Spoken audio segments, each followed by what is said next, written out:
Welcome to this week's edition of the MMA Analysis. Everybody's taking a drink. I love to see it. I'm going to take a little sip myself. As you can see, we've got a full house this week. But no, this ain't Bob Saget's full house. This is the MMA Analysis full house. It's going to get wild, like what all of the white people thought they were getting with Bob Saget. But then they listened to his comedy routine, and it was way different. That's what you're getting tonight. I'm your host, Brad Taschuk. We got Shaun joining us, as usual. Shaun, let the people know how you're doing. It's exciting times, man. Hockey playoffs about to start. First round is usually wild, so if you're into hockey, it's kind of like Christmas because there's a lot of chaos that happens in the first round, and there's just so many games on. So it's a good time, and my team didn't shit the bed completely this year, so we might have a chance of maybe winning a round or two. Right, and I know that hopes are bleak for McDavid Hart, but at least we picked up some money on some other some McDavid Art Ross that should come through for us. And is it bleak? Why is it bleak? I thought is it actually bleak? I think he's gonna be runner up, even though it should be closer than what it is. And I mean, honestly, you can probably buy out for a bunch of it, or you could have. Who's recently. The guy the American that has scored 60 goals in this year, which hasn't been done in a very long time. Look that guy. Yeah, that's fair. He's a dork. Yes. And I'm sure that you have this on record somewhere, but what is the Leafs' record when he doesn't play? Because he's missed a good chunk of games this year, and they have been good. So they're a good team. That's why it's I don't know. It's always every time it comes up where there's not just a runaway winner. Everybody's like, well, what does most valuable mean? Is it just the best player, or is it one that's actually valuable to their team, where if they weren't on the team, then they'd be very much worse? Because, I mean, we know who should be the MVP almost every year if that's the case, but it is what it is. It's voter fatigue. He's just too good. He just gets too many awards that they're kind of tired of him being so fucking awesome. It's like Dana White picking Performance of the Night bonuses. Oh, God. Doesn't necessarily go to the person that it should go to. But no. I don't know if that happened last week. I don't remember. But we'll get there. You heard one of our guests already. Aaron, Watershow, welcome back. Cheers. What's up? Yeah, happy Absolutely, to call cheers. Happy to have you. Drinking hard kombucha today, which is I saw that mimosa, right? Mimosa flavor or something? Yeah, it's orange passion mimosa. So I'm gonna try to kick back probably 6 or 7 of these for the boys, and then hand out some winners, cook up some units. But yeah, happy to be back. You know what? I don't know how easy this will be, but when you've had one, you can only give a bet that's like plus 100 or better. When you've had two, you got to go plus 200 or better. Oh, you got to keep going. Deep. We're diving into some units this week because I got some to make up this year. So we got some fire looks. The other man that we've got on the line, Lance, is missing again this week, missing in action. And Lance likes to talk about the Hogs. So I was like, Lance is missing. We don't need to get any real analysis. This guy doesn't really know what he's talking about. But this man knows how to talk about some Corys, if you will. Dan Tom, welcome back to the podcast, sir. Yeah, probably a little too much for my own good. Again, I'm on this show. It shows how much, I care about my career. But it's awesome to be here. Wow. And I wish What are you trying to say? What are you trying to say? Shots fired. You know what? I'm not going to lie. You guys are a bad influence. Did you see me and Wes on the timeline, like two little kids giggling on Christmas Day when Tyson Fury, is asking the gun about his Corey? Like, me and Wes are just like, oh my God, did you hear it? Oh! Like, we couldn't be any giddier. It was, I'm embarrassed for myself, but it's, it's the part of the club we proudly represent. And you guys hold the flag strong. And I wish I could be going strong like Aaron Watershow, because I found a plus 600 that I like, which means that could give me what, like 6 drinks? But I'm still working, sick back. so it's coffee. Yeah. So we'll see. We'll see where we get. That's all right. I know you're up all hours of the night working. Sometimes, we're messaging back and forth, and then I go to bed and there's a message coming through at like 6 a.m. my time, like 3 a.m. your time. Just like, Dan, go to fucking bed, man. What you doing? You already know what's gonna happen in the fight. You don't need to watch more tape. Jeez. I know, man. My schedule's all jacked, but again, man, I'm here to party. There we Yeah, go. Awesome. Happy to have you. Somebody's dying down the road. I think that's the same ambulance. It goes by like 4 times a week. Somebody's about to kick it down the street from me. You live by a lot of boomers? A little boomer community? Yeah. Oh, yeah. That's So fun. we'll see. That's why houses keep going up for sale. They're all vacant and run down because somebody died and nobody took care of it. So that's all right. I'll take my property value where it's at. Not just hockey playoffs, NBA playoffs going on. More importantly than all of that, final week of the NLL regular season. That's what everybody's coming for.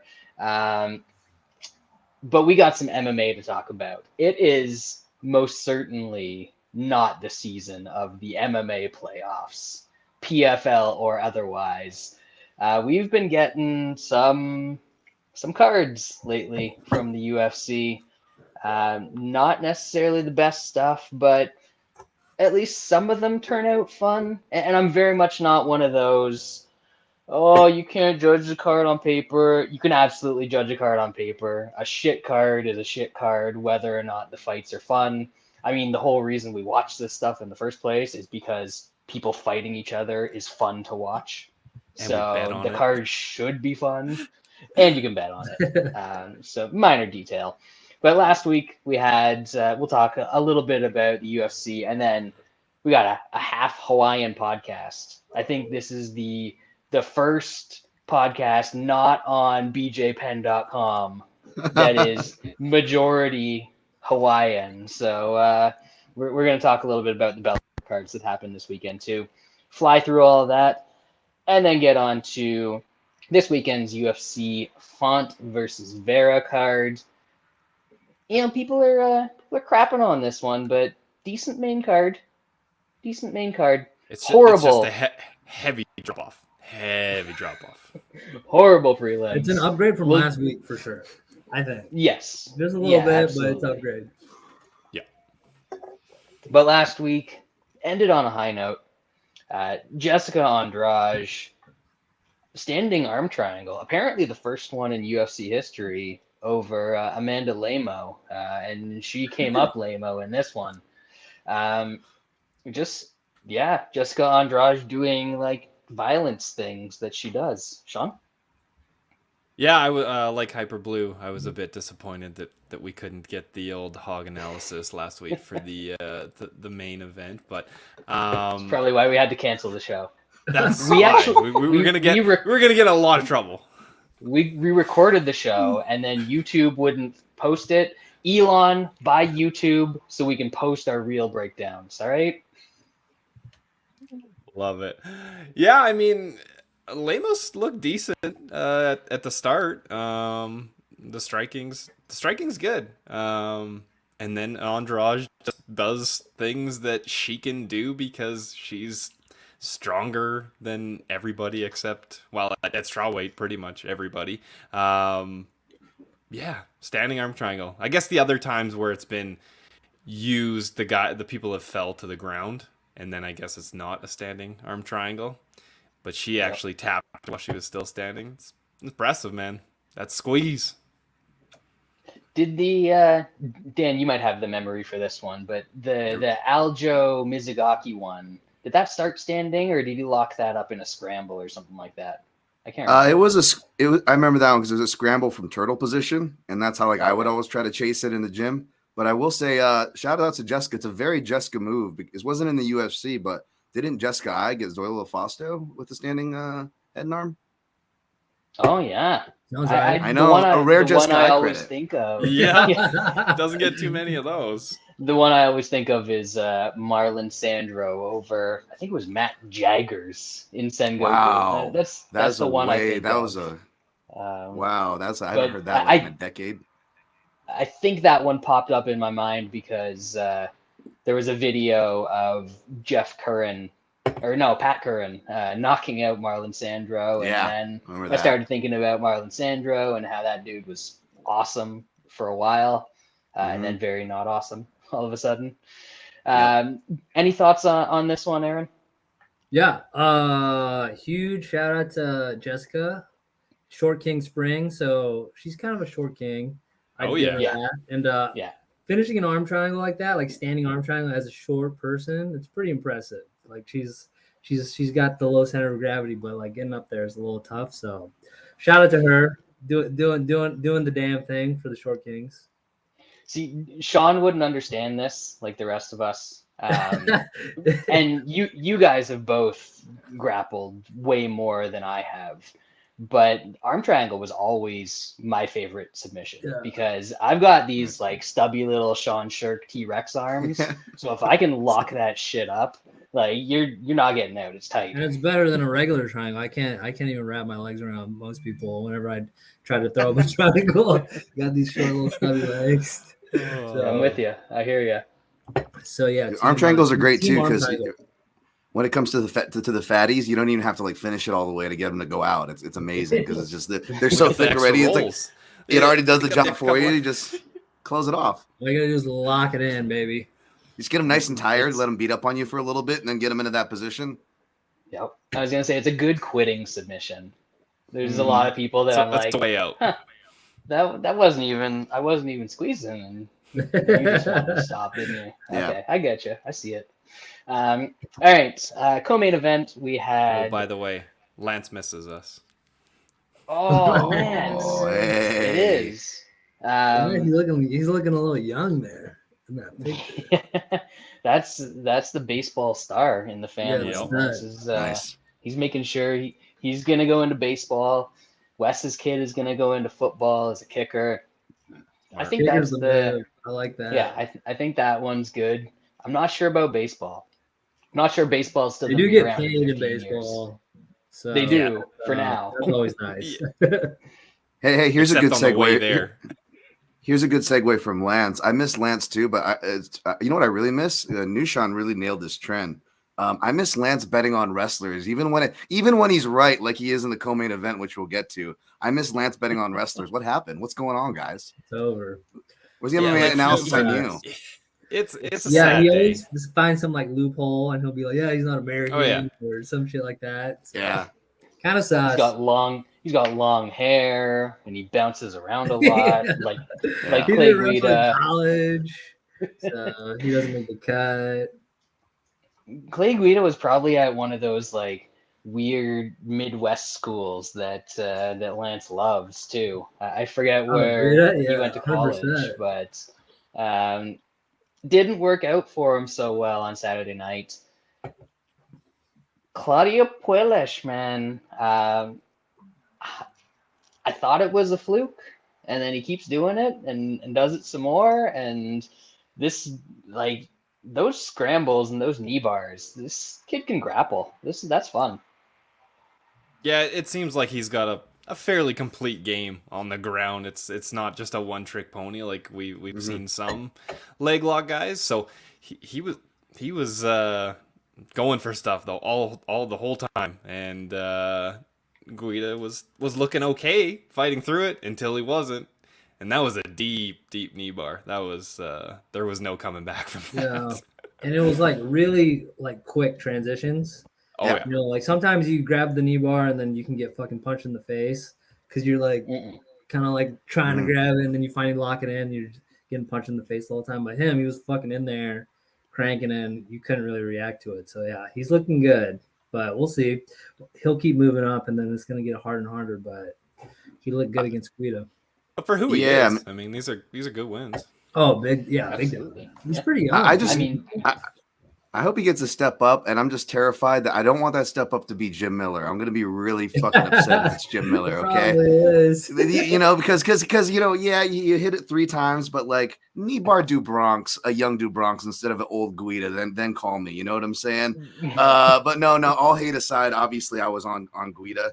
It was like the only bet I missed, and I had a winning night, but it would have felt like I feel like it's a losing night because like.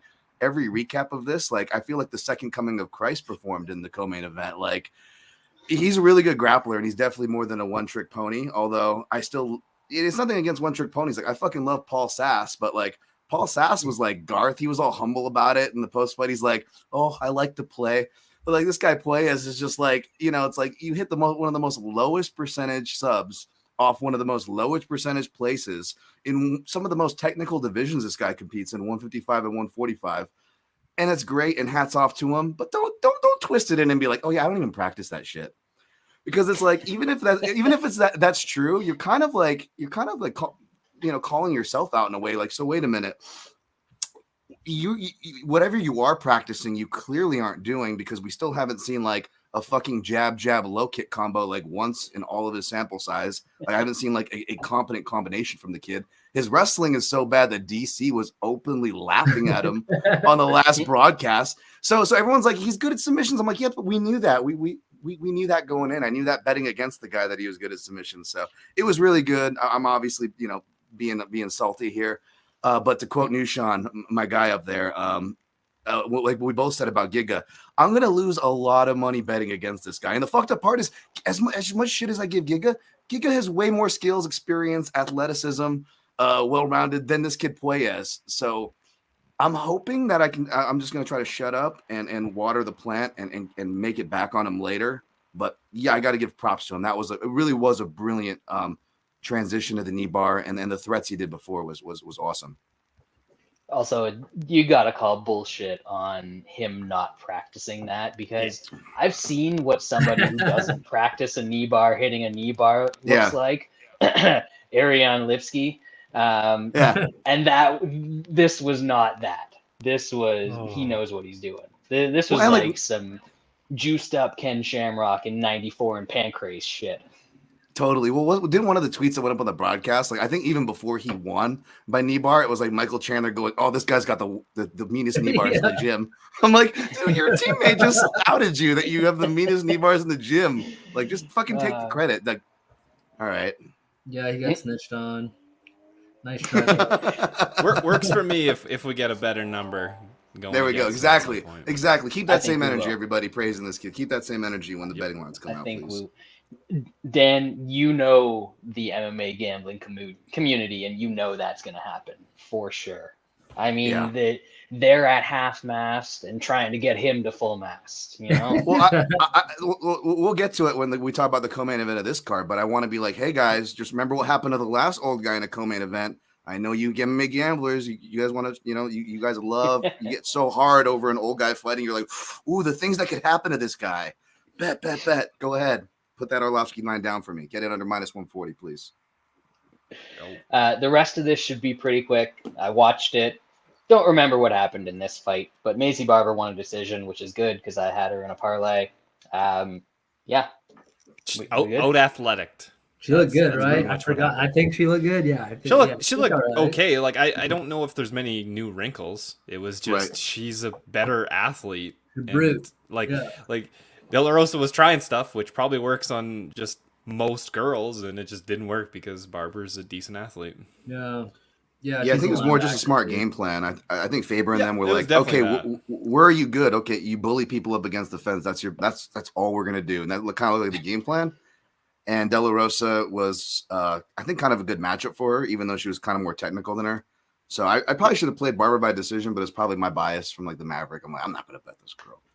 Yep. Yeah, that's kind of what all it takes at those chicks divisions. Like if you're stronger, you're probably gonna win. So yeah, totally. She's obviously she's really strong and she can get it done on the ground and pound, and she got it done. So she did look good. I think it was a little late in the night at that point. We had that day. It was like Bellator started. Dude, yeah. It was like 10 hours of watching fights, which not complaining about, but I was pretty drunk by that point. Was a journey. This stuff all led in. The perfect way to watch the fights on Saturday was ignore the UFC prelims because they were awful. Watch the UFC main card, which was all right. The UFC main card led right into the Bellator main card, which was actually good. And then if you really wanted to be a degenerate, there was the Bellator post. Bro, there was also KSW. Bring it back. That's so Bellator. There was also KSW 69 on Saturday. Yes. So nice. if you're a real fight fan, you were watching that at like 12 a.m. or like 12 p.m. Jesus. Started. Dude, even when I was there covering the Bellator Hawaii shows, like both times they had like at least 4 or 5 post-lims. Even me, I was like, I was working the show. I was like, well, it's about time for the old Dusty Trail. I did that move like each time. Yeah, that was my theory. I thought everyone wanted to get the fuck out of there, so I started putting unders afterwards. Even Coker didn't even wait till the end to do his interviews and stuff. So like we already had our interviews in, so we're like, we're fucking getting out of here, man. Sorry, Big John. One of tomorrow. the great them. But one of the biggest blunders by any promotion ever.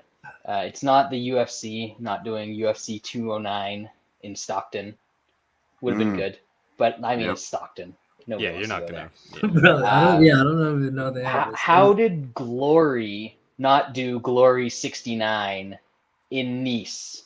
Yeah, that Nice. would have been dope. Wow, that's okay. You've had that in your back pocket for a while. he was waiting to pull that one out for a while. That's only a couple of years old. It's only a couple of years old. Yeah, they definitely should have. Rhetorical question: what would happen if Montana De La Rosa and Jillian Robertson fought each other? Have they not? Because they both. I feel like they have. No, I don't they think haven't. so. No, they definitely right? haven't. You feel like they fought each other, but both of them get out-athleted in every fight where they fight a decent athlete that's a good question. and have like the same kind of skill set. It A lot would of be grappling, a lot of 69, probably a 69 position. Yeah. But anyway, I we don't like need to that, talk though. about that. Yeah, why not? Or just match the athletes with the athletes, like give Dern Barber or Dern Andrade, yeah, who do you think is the best athlete? Maverick I feel like could play NFL. Like she's like she's like strong as fuck. And before I had ever seen her fight, I was like, hey, she has muscles. I'm gonna pick her in she's this fight. fucking yoked. She could definitely bench like 315. She can probably put up more reps at the combine than some of these guys that are going to get drafted tomorrow. Dude. Beautiful stuff next.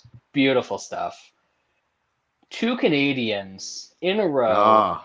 First round guillotines. Just popping dudes' heads off like grapes. Canada is back. No. We won one in PFL. We won 2 in the UFC. Randy Fields. I think Aaron called dibs on her already.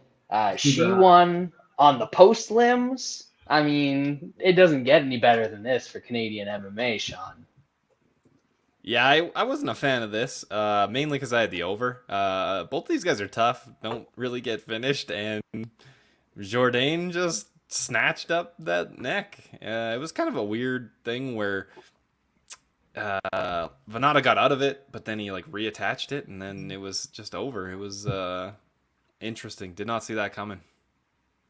Man, I thought the over was a good angle there. Oh man, RIP to that. I will say though, Jourdain, I don't know about you guys. Was this the kind of like everyone was talking about either Poirier's or Andrade's subs, and they were both good, obviously, but I don't know. I kind of like Jourdain's the most from the night. I thought it was pretty good. I don't know if he got an award for it or not. No, that guy still hasn't gotten a performance award somehow, like for any of his fights, Jourdain, which is crazy. That's whether you like him or not, like the guy brings He's it. in The guy fun fucking fights. brings it. Yeah. Yeah.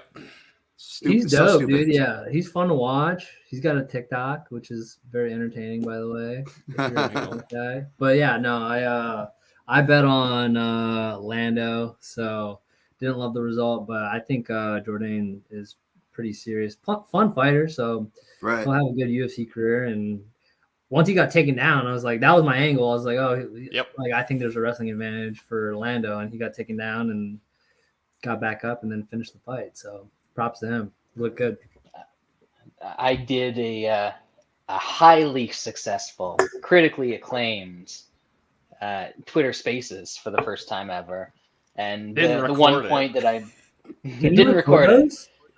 You can record them, yeah. You can record them. I didn't because you know what? You don't get these takes unless you listen in live, except for this podcast, which is recorded and posted in most places where most people listen to things. But I said that Lando, he'll always shoot one takedown. It's like he wants to set the tone, but he is never, ever a dedicated wrestler in any of his fights. And Jourdain's good at getting up, so that's what happened. He got taken down, got up, rocked him. Beautiful choke. Loved it. Dan, you kind of talked about this one already. Anything else to add? Nope, not anything else to add. Beauty. Next up, made a little money on this by catching a early bad line. Got some Barryu plus 130 when that first came out. And he choked out Jordan Wright, who is going to be in a lot of entertaining slop fests, and that's going to be his role in the UFC. Good stuff. Is he not going to get cut? You think he'll still be around? He got a win a couple fights ago. Oh, who did he beat? Pick Jamie Pickett. Somebody that he should not have beat. Jamie beat. Pickett? Okay, yeah, he bought himself some time. He's But he just keeps getting fucking slaughtered, dude. It's kind of wild. And this time he was like trying to grapple. Every time he was trying to grapple, and I was like, that was weird. Your path to victory does not involve grappling. It involves hitting the guy that just got knocked out in 15 seconds. Like, what do you think is under 1.5 is going to be next time? I feel like it should be instead of like minus 500 every time. It should be. It should be. I bet Barrio inside the distance and then just hedged some of it with him round one TKO. Round one. Yeah, it's easy money right there. That's pretty simple to bet on this guy's fights. That's the stimulus plan. Just bet the unders and hedge out with the round one because he is dangerous and he's fun to watch for as long as he is. So, as long as he's conscious. Look at his last, I mean, I thought jiu-jitsu died with Adolfo Vieira, but who would have thought Canada would be like the country picking up the jiu-jitsu flag? Canada might be back, dude. Reviving it from the dead. That's what I'm saying. I don't think so. Back. Holy there he is. There he is. Brad, look, someone bought me this. I can be you. Nice. Yeah, I've never worn one of these before. What do you think? Dude. They're beautiful, right? It feels so good. It's a little comfy. You know, I'd never go the lower V. This is like a little bit higher. Someone bought it for me, and I'm like, what am I going to do with this? I'm not a V guy. But, you know. Yeah. Dude, you should get a lower V. Like, go low. This one that I'm wearing right now like is... really stretch her down. Like, something like this. Maybe show a little chest. Fold it.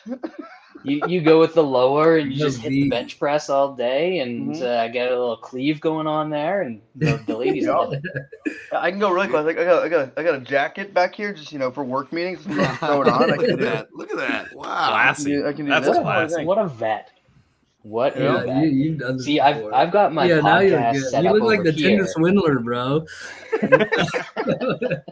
This is the spot where I work the magic throughout the day. I didn't feel like going downstairs where I normally do it, except with on my work calls, you get the blur in the background, so you don't see this whole bit. Oh, that's tremendous. That gives you character. It humanizes you. Huh? Let's go. Lance, you look like such a grifter. A couple with of the those suit to get jacket them to on. bed. Yeah. Well, usually I don't wear it with a t-shirt, but it's where the magic happens. Semi-casual for the podcast. I do the same thing, Lance. When I'm facing this way, it's podcast season, and then when I'm facing this way, it's work season. Yeah. Well, we use Microsoft Teams, so it's always like that blur, so you literally can't see anything besides like the person. Yeah. Which is a lot better because this background isn't work professional in my made-up office in my boat. Love it. Do we want to talk about any of the prelims? I mean, there are a bunch of finishes. A bunch of them were fun. None of them meant anything. No. I don't remember. We talked enough about this already. Mike Jackson winning by DQ switched some things up in Tout Master, that's for sure. Holy shit. Oh, Yeah. I went with the wrong one. I went with the fight that got canceled instead of the other. Brutal. Oh, the Sherman. You think he's gonna get another fight, or no shot? Who? I would Jackson? Yeah, probably 2025. Yeah. 2025. 2 years from now. Mike Jackson. They should find another cameraman and just let them fucking go at it, dude. Yeah. Like, there's got to be another camera. Or there's actually a dude that filmed. Casey. Yeah. Someone tossed Let that him out. fucking go, dude. He's horrible. He's so bad. Also, He's the very lack bad. of power displayed with all the like. He got hit on clean like 75 times and he was like completely fine. Like the other guy should probably retire. Who was that? Dean Barry? Like, Well, it was even worse because like he was completely fine, but every time he got hit, he was looking for a reason to not be completely fine. yeah. Like if any one of those rocked him at all, he would have been like, "Nope, I'm good. I'm done. I'm just gonna go write something." There was some quit there for sure. Yep. Yeah. That was all time. That was a little embarrassing, but you know. I heard one thing on the prelims I found funny is it was I forget who it was. I think it was remember when they cut to the it was Rashad, I think, and a couple people in the studio, which was like even worse than normal. And I think it was Rashad who said, like, can Ike Villanueva stop the hype of Tyson Pedro? The hype? The guy hasn't fought in 4 years. 4 years, yeah. Man, that in between, like I thought about just climbing to the top of my roof and jumping instead of watching the analysts on there. I forget even who it was. Rashad, and then I forget who else was on there, but it was so bad, like next level. You pay bad. way too much attention to the UFC broadcast in between fights. He's got multi-TV. Yeah, I don't know. You would there's think a couple on TVs a here. Saturday, Classic. you got to get something going between fights. Like for as much tape study as I do, like I barely watch. I'm like learning what happened through you guys right now. Like I barely watch fights anymore these days because I'm so busy like having to work and do my work beforehand. By the time they come around, I'm like I've got stuff to do. I've got like a house to take care of, a girlfriend. So I'm like walking around doing stuff, and I look over and I just see like Mike Jackson on the floor. I'm like, come on, man! Even with all the fouls going on in MMA and how bad the level was, and me not like being invested, even I'm surprised. Like, what the is going on here? Like, how bad is this? There's been some Yeah. weird shit going on. That was such a quit job too. Did you see as soon as they called the DQ, like his eye was fine? But like Oh, okay. for as quitty as that was, like there's a couple people that probably should quit too and could have got dubs. I forget who they were, but I remember being mad in the moment that they didn't like milk whatever their because you had injuries money on were. Be like, dude, just milk your fucking injury. You could get the dub here. Yeah. You gotta play it up a little bit for sure. Yeah. So Yep. All right. fight IQ, right? Well, fight IQ is in the toilet right now across Tough all go. organizations. We're real quick gonna talk about the fights in Hawaii because Yancy Medeiros won. There That was was a good. horrible stoppage. Yep. Danny Sabatello is like the final form of Colby Covington, Love that guy. and I love that guy. Love that guy. Did you see him tweet? Is that him or was that like a parody account? That was him. that's him. That's a great That's him. first Yeah. tweet. If it's a parody account, that's gonna make me really sad because that was a fire first tweet. It was him because like Scott Coker I saw was the one that like retweeted it or something on there. Like it was tremendous. Coker has no clue. He doesn't know how to log on to Twitter, but it's probably one of his interns. So good. Mexico. Sorry, that's Bjorn. That's Bjorn. Close enough. Thanks. Yeah, the Bellator card on Saturday, the main card. I didn't watch any of the prelims. It looks like there was human sacrifice hour, as it normally would be. Main card was fun though. You know, Yancy got a win. Gooch. He was a big underdog too. I think Yancy was. He like was, yeah. plus He was like plus 300. 200. Yeah. 300. I lost some bets. I don't even remember what bets I lost. Manuel but I Sanchez is lost. pretty good. Like that's a pretty good W. I think it was definitely Yeah. biased as fuck scorecards, but I mean I'll take the dub. I didn't think it was that close. bad. It wasn't that. It was I close. mean, he It was definitely just landed a lot one, of damage. The one was. It probably shouldn't have been 3-0, I think. But yeah. When I heard that, I was a little confused, but getting that dub is huge for him. He puts on fun fights. Like that's a good get for Bellator. what he does. So. Lance, you lost a bet on Juan Archuleta. Would you consider that a good value bet? No, there's no value in a loser. I've been That's what a wise man has always said.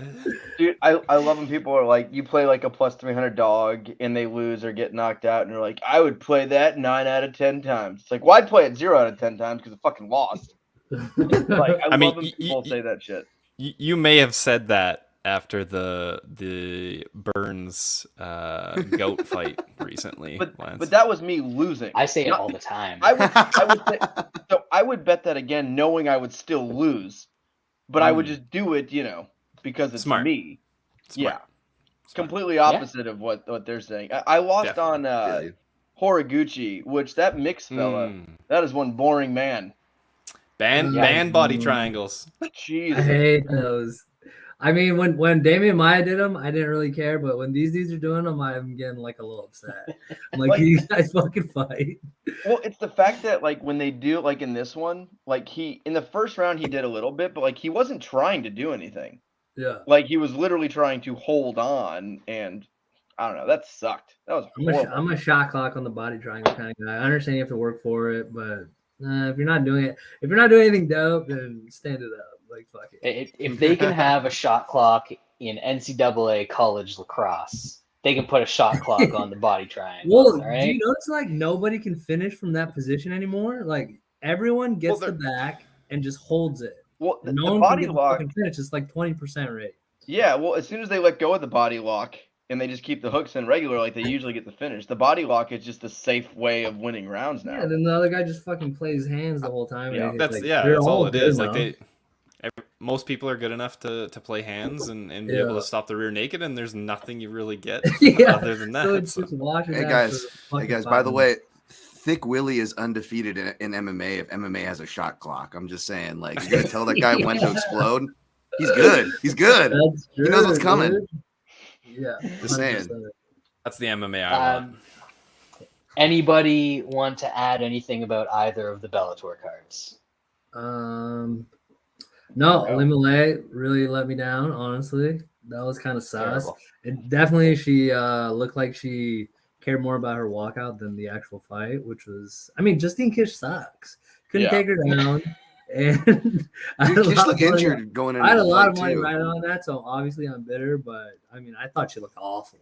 So Kish shit her pants in the middle of yeah, the she fight. literally shit her pants. She literally shit herself and then lost like 3 straight in the UFC, goes to Bellator, and she beats the former champ. I don't think you can have like a ritualistic like walkout and lose. Like you have to win. Well, that's not a good look. I was barely paying attention to the fight, but like all I was thinking is like you can't come out like that and then get your ass. Like it was you can't awful. do that. You gotta get either like you guys to like dominate the fight. Everyone was Dude, like, I think this is give me chills. I think Kish was injured too because she was saying like she barely made it to this camp and like this and that. Like it was like a total like feed the beast spot. Like I was like, oh wow. I'm like, if this wasn't so juiced up, I would play Alimale straight in this spot if she wasn't. I legitimately thought about good playing thing straight. I had her in like I had her in like 20 parlays, and I just got fucking dumped on. All I'll say about Bellator Hawaii is that I will say that I was glad to be on the right end of a bad women's beat with Carmouche, but I will say that even though I cashed that bet, I didn't like the stoppage for what it's worth, but I'll take it. I'll fucking take it. We'll take that all day. Nobody did. I didn't watch it. Sexist. It was sexist. Is what it was. Lance didn't know there was 2 fight cards. He just thought there was one Bellator Hawaii this weekend. Well, Lance was fight odds. They had it all mixed together. That's why I thought in our group chat, Lance was like, "I'm betting on Archuleta and Horiguchi tonight," and we're like, he said he was trying not to. He said he was trying not to bet those guys, and you were like, "Well, that's easy because they fight tomorrow, so I don't think you have to worry about that." And I still bet it, and I fucking lost. Archuleta did look dope though for those rounds, and then he got fucking. And then he got kicked in the head. He was definitely gonna win if he didn't get that one sequence. Hey, last thing on that stoppage. I love betting on guys.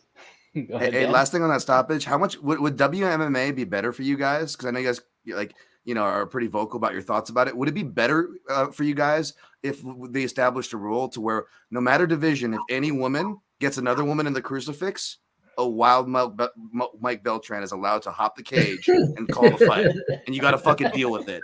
Doesn't matter how much damage is going on. Yeah. Doesn't matter if you're up on the cards. If you can establish a crucifix, fucking Mike Beltran will come in like Edge, like it's 1998 through the crowd. He's gonna hop the cage. It was fun, like seeing people debate the stoppage on Twitter, because like everyone that bet on Caramouche, there were like a fair amount of people that did, because like it started steaming down. I think it closes like a he closes like I think evens with her. And people were just like, yeah, that was a good stop. I was saying that, but it was a fucking awful stop. I mean, the chick was she just didn't defend herself. It wasn't like hard enough strikes. She was like, all right, whatever. She was just running out the clock. There wasn't much time left. She was like, all right, whatever. Yeah. I'll save some energy and just lay here. Yeah. Yeah. The weird thing, like we were just talking about the body triangle. If she had a body triangle and she was landing punches that were exactly as hard as those ones, the fight just goes to the end of the round. Like, whatever. Yeah, Beltran, what a guy. My high school wrestling coach was also a ref at Bellator, so I was trying to hit him up and see if he could get me some early stoppages on Saturday, but he never responded. What a dick. Yeah, probably not. We actually, there's a little betting chat, like UFC MMA betting chat that we've got, and we tried to parlay the 3 unders in the post limbs of Bellator. We got 2 for 3, and then it was Canadian.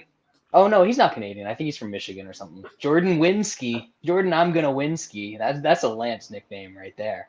That's a Lance special. Yeah, that's he his loves actual that dude. nickname. Cameron or else fought on the card and lost again. I'm not sure he fought. He was on the card, but I bet on him. So of course you did. If I had to. Yeah, that last leg, All right. he had the fucking back mount or back fucking triangle, and he didn't finish. Yeah, didn't even try and finish. No, but I swear, no one knows how to finish that position anymore. So. That Mongolian guy is a wrestler, so you're kind of staying true to the gimmick at least. Whoa, Dan. Against wrestlers. Dan, I would expect this from anyone else, not from you. Inner Mongolian. Come on. Come on. What the preferred nomenclature. Sorry, I had to go with the preferred nomenclature. I've always been true to the same wrestling thing. It's always been American wrestlers only. You ever recall me just pounding Russians? Like, have you ever seen me bet Russian wrestlers? No, it's American D1 American wrestlers. Folks, I just feel like you're betting against. I understand that, but I don't think you bet. You didn't bet for wrestlers in the past that weren't those guys, but you also didn't bet against them, I feel like. And now you're betting against them. Russians? Wow, no, Russians don't count. We're just talking about. But like a Guida. You bet against Guida. I won. Yeah. See? You don't care anymore. Where are you? He's American. He's a wrestler, and you bet against him. I'm just saying. You never used to go that far. He was a D1 wrestler. That is true. He American. D1. Does he have the Lance tat? is correct. He wasn't D1. Does he have the USA wrestling tat? I don't think so. Dude, does that mean you're never going to bet against Cody Durden? Cody Durden has it. Would you get that tat, Lance, just for funsies? It was when I was in high school, they had like the national stuff. I was technically on the USA Wrestling because they had it. You know how it goes all the way down through high school. And you go on the nationals, so I could have technically got it. You should get like a really small one on like your fucking your tricep. My ankle, just like around your nipple or something. My lowest moment in high school wrestling is when I lost to a guy that had a barbed wire tattoo on his ankle. That was the low point. I was going to say, is that John Fitch? Yeah, it was the low point. He was really good, and I just thought I think I overlooked him because I was like, this dude's got a fucking barbed wire tattoo on his ankle. Like, what is this man gonna do to me? Those dudes are usually pretty good, actually. The randos with the tattoos in high school. Yeah, but tattoo guys is like not a lot of people like in high school have tattoos, like in the rest of stuff like that. So when you usually see a guy like he's got a big tat in his arm or something, you're like, oh, that guy's a badass. But a little barbed wire tat in his ankle, that was like negative points. Yeah, a little butterfly on the lower back. A little tramp, like they get the Gray Maynard tramp stamp in high school. Our esteemed listener, Dr. Endine, he pointed out Yeah, what it's we true. all overlooked I forgot. was the worst fake illegal blow in MMA history.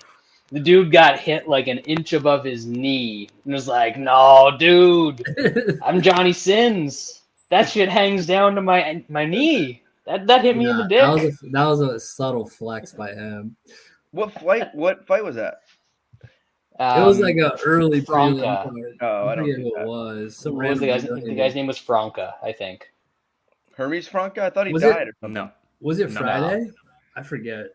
You know what it No, reminded me it's- of, guys? Forgive Or my was it boomer ass PFL? reference. It was no, I think it was Bellator, right? But it reminded me of this old Adam Sandler skit, "I'm so wasted." I know it's a really fucking Yeah. boomer ass, but like the guy's like, "I'm so wasted," and the guy's like, "You were drinking old duels, non-alcoholic." He's like, "Oh well, it must be the weed you gave me, man. It's this weed. It's so fucked up." It's like, "Yeah, those were pencil shavings." "Oh, then it must be the mush," and it's this whole skit, and like that's what I felt. Oh, Like, yeah. the guy, the referee, like that was the whole conversation. Like, yeah, it was on. You didn't get hit in the balls. I used to watch SNL like religiously for like ever, like 15 years probably. It's funny, I actually thinking of an old skit the other day. Someone I was flipping through Hulu and I saw Burn Notice. Do you remember the SNL skit Yeah. about Burn Notice? It's one of the low key best SNL skits they ever had. It was about a game show, and the game show was called "What is Burn Notice?" They're like, New York Times calls it a lot of fun. They're like, tell me anything about the show Burn Notice. It's the number 7th ranked show in the world. Tell me anything about it. It's such a good skit. I remember that. If you haven't seen that, watch it. Right. We gave you 45 minutes of absolute bullshit. Here comes some more. Analysis. And now we're going to get Gotta catch into UFC Fight Night 864. Rob Font, Marlon Vera, good main event, decent main card, shit prelims. And we're going to start off on those prelims in the flyweight division. Hold on, real quick. I have to go last. Yeah. Like after you. Oh, I haven't even looked at the card yet. yeah, no, that's Perfect. That's good. That's normal. Yeah. You better Dan, hurry up, Dan though, because some of these Candelario, early. his Twitter is followed by the Bellator main account, so that actually might be him. It Yeah, is him. for Just sure. an FYI. Yeah. I think he's a good Yeah, follow. I that- think he'll be that an one's real. entertaining follow.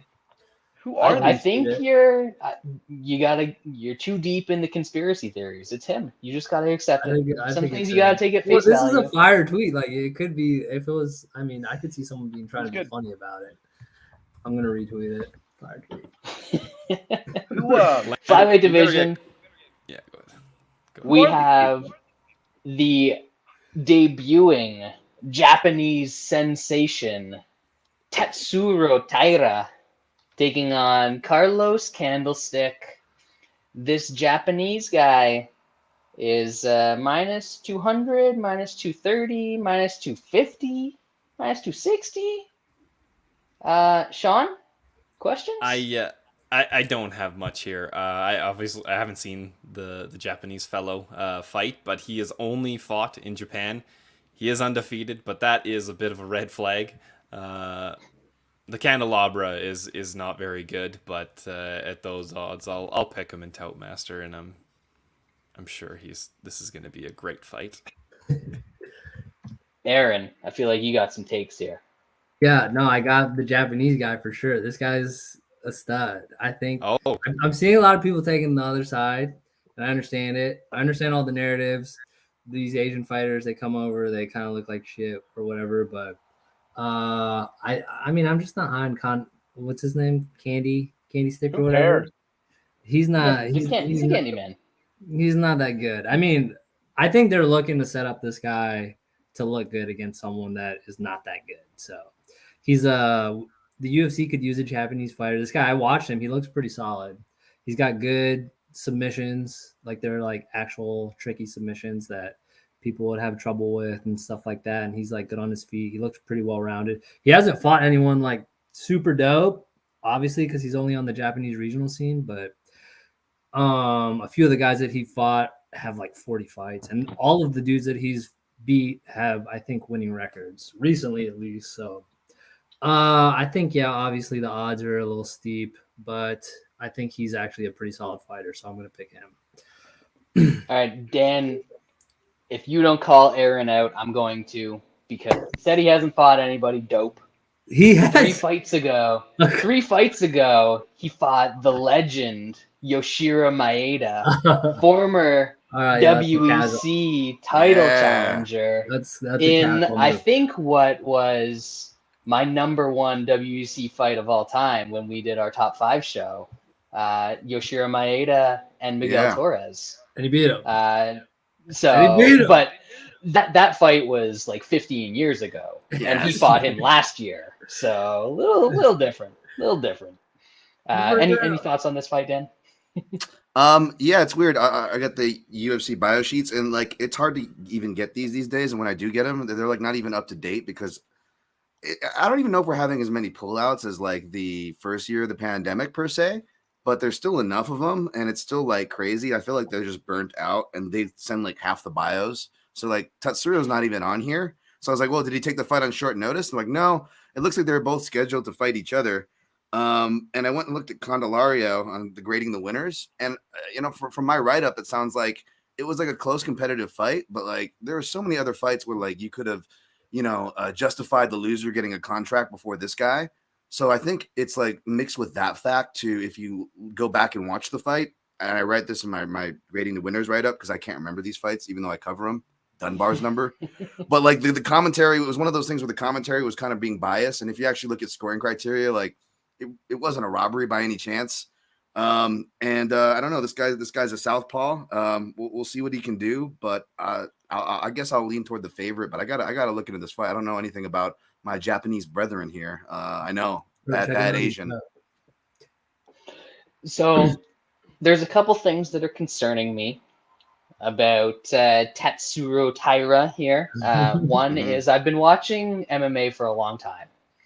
And whenever an undefeated Japanese fighter comes over to the UFC, he always looks like absolute dog shit. So I already bet on Candelabra because of that. I saw his Contender Series fight. I don't think I've seen any of his other fights. He was competitive with Victor Altamirano. I think that's the dude that he fought on Contender Series, who's like all right. He belongs in the UFC. Doesn't have a whole lot of crazy wins outside of that. The other thing is he's got multiple wins on his record where it says he won by ground punch. Singular. One. Deadly. One deadly. Fucking hammer, dude. One ground punch. So that's because he's been fighting in Shudo, and Shudo's got the same rules that they had in like 1986 when they invented amateur MMA. So that doesn't count. So I've got a little bet on Candelabra at plus 250 here. Lance, what say you? I don't know. Who the fuck are these people? Exactly. So this is the dude who lost his fight, and it wasn't that good of a fight, and then he got a contract? Is that right? The Contender Series fight was all right. No, he lost. Yeah, I mean, he lost, and then he got a contract, right? Yep. Wow. Yeah. Oh, did he? Yeah, I don't know. No, he lost. Well, he got a contract because everyone wants to fight. I mean, yes, that's why he got a contract. What was the fight last season where the guy lost and got a contract, and they gave both guys the contract? Not this one. Oh, you expect me to remember that? This one? Oh, okay, maybe it wasn't this one. I don't know. I don't think he got signed right away, did he? Well, he had another fight, but yeah, I thought he did. But yeah, if you look at his record, he fought since then. So because he won his first Contender Series fight, then retired because they didn't give him a contract. Then he came back like 3 years later. And his last fight he lost on Contender Series. Yeah. Well, and that's how you get a UFC contract. Which is in my fight. Now he's going against the Japanese. He got a contract, so I don't know. It's weird. All right, yeah. He got a contract of a loss on Contender Series. Well, I watched. Thought he won. I don't know. So. And it looked like he won that fight. So yeah. I'm not gonna bet this fight. I'll take the Japanese fella. Let's go. You know what? You said to go with you last, but I feel like you're gonna have the best take on the next fight. Women's flyweight division. Gina Mazany and Shanna Young. Banger, right? Banger? I've never even heard of Shayna Young. Is she new? That's the Shanimal. Don't you know? Nope. These ladies are combined 2-8 in the UFC / Contender Series. You have. Did you have to add Contender Series to get another win or two in there? No, it was a loss. Yeah, it's this is something. Mazany probably gets takedowns. Shani Young's been taken down multiple times by everyone she's fought in the UFC and Contender Series. So, but I don't want money on Gina Mazany, even if she is below a 2-1 favorite. I put bets on almost every fight because I've got like full card parlays and all sorts of weird shit that I do. I don't even know what to do in this one. Aaron? I'm gonna take the under in this fight. Oh, hot take. Okay. I don't know if that's a hot take. I mean, both these chicks suck, but they're like Gina has a wrestling advantage, and or what's her name, Shauna, the Shanimal, has like pretty much like half the time she faces anyone who's decent at grappling, she gets submitted. So it's plus money. Gina's a quitter. I think we've seen her quit in a lot of her fights. So if she's starting to get beat up, I think she'll quit. And yeah, I think I'm going to take the under in that. So I think it's worth a poke because I'm going to get a little degen this weekend. Tomorrow is the NFL draft. I expect to have tons of units to burn. So this is one of my degen plays. But I think it's a decent look. I mean, both of them. Like, look at Mazany's last like few fights. I think I hit a bomb on catch a beating TKO parlayed with Iago sub. And that was after she like Mazany just quit.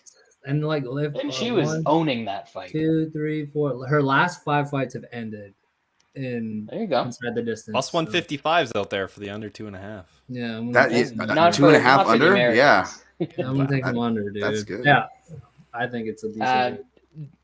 Dan, and anything you're eyeing up in this spot? Dude, maybe the under now. I was gonna avoid this trash pile. No offense to these ladies.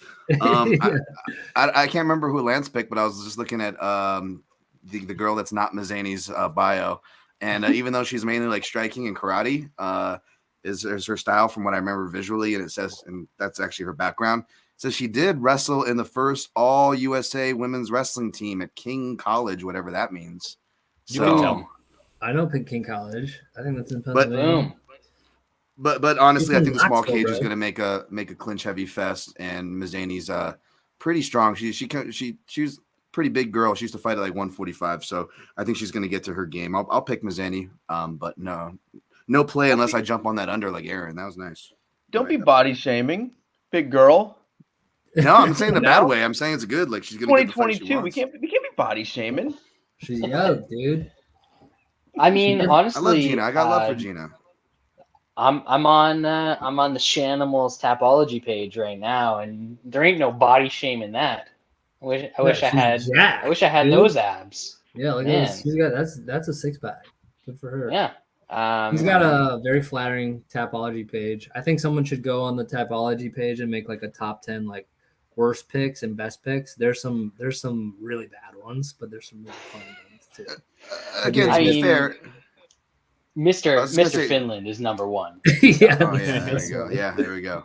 Well, see, that's what I love about this podcast, because again, if anybody wants to give you guys crap for the WMMA takes, it's like you guys aren't sitting here objectifying the women. We objectify the men. That's what we do here. If you listen to this podcast, you guys are way more harder than on the dudes if you really think about it. Harder? You know what I'm saying? Like, yeah, that too, Lance. That too. Yeah. Just rock hard over here looking at thick Willie picks all day. That's right, baby. How could you not be? Study. How could you not be? Yeah.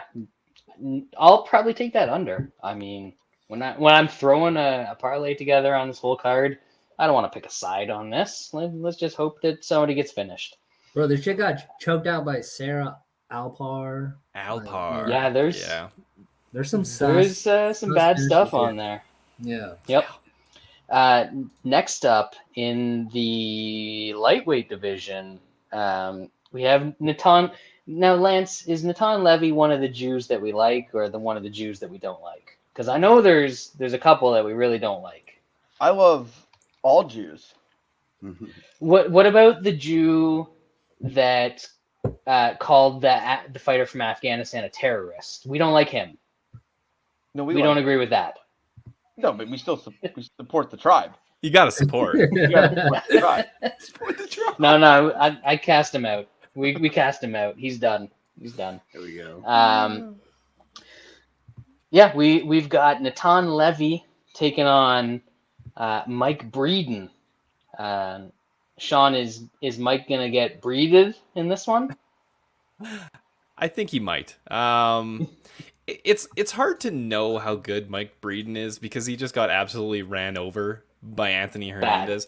Bad. And when that happens, yeah, usually if he's doing that to you, then you are not good, not good at all. So I kind of have a feeling that Levy's going to be able to get some takedowns, get some control on the ground, and probably wins a decision.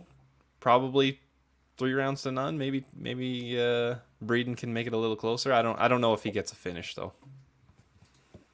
Aaron?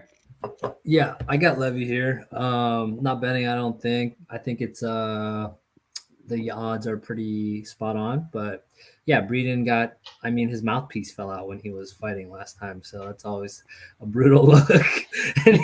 and they didn't stop the fight, and they just let his ass get beat after that. So he's got some making up to do. He's got something to prove, but yeah, I think getting beat up by Alex the Great like that was a pretty tough look. And yeah, Levy's pretty good. I mean, he's got some ground game, and he's got a tricky style too. He's got that karate base, so I'll go with Levy. Man, you know a lot of things about Levy. Yeah, great guy. Levy lost to half a Garcia, who has since been upgraded to 3/4 of a Garcia. Yeah. So my boy, he's good. Canadian. Remember when you guys bet on a Canadian? Yeah, I bet on Lance. Have you seen the run that Canada's been Canadians on lately? We're so hot.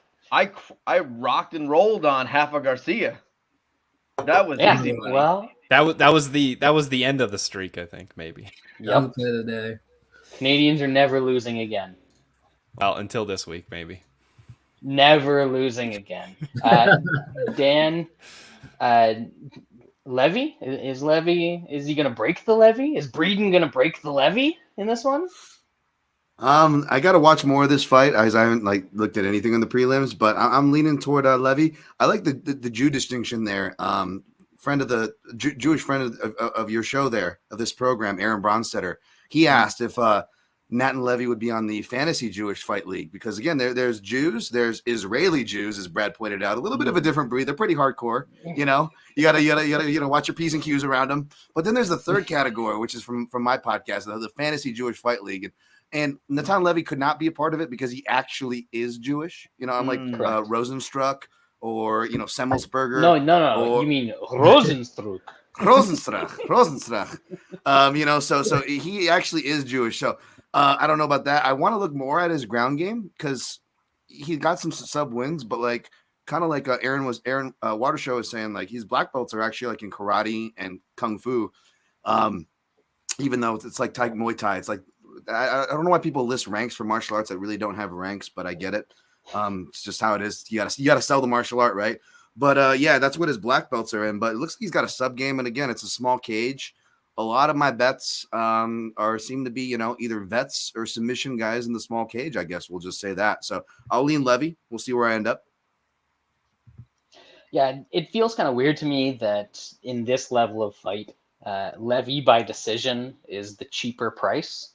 I see a plus 310 for Levy inside in this one, and I could see him getting a sub quite easily in this fight.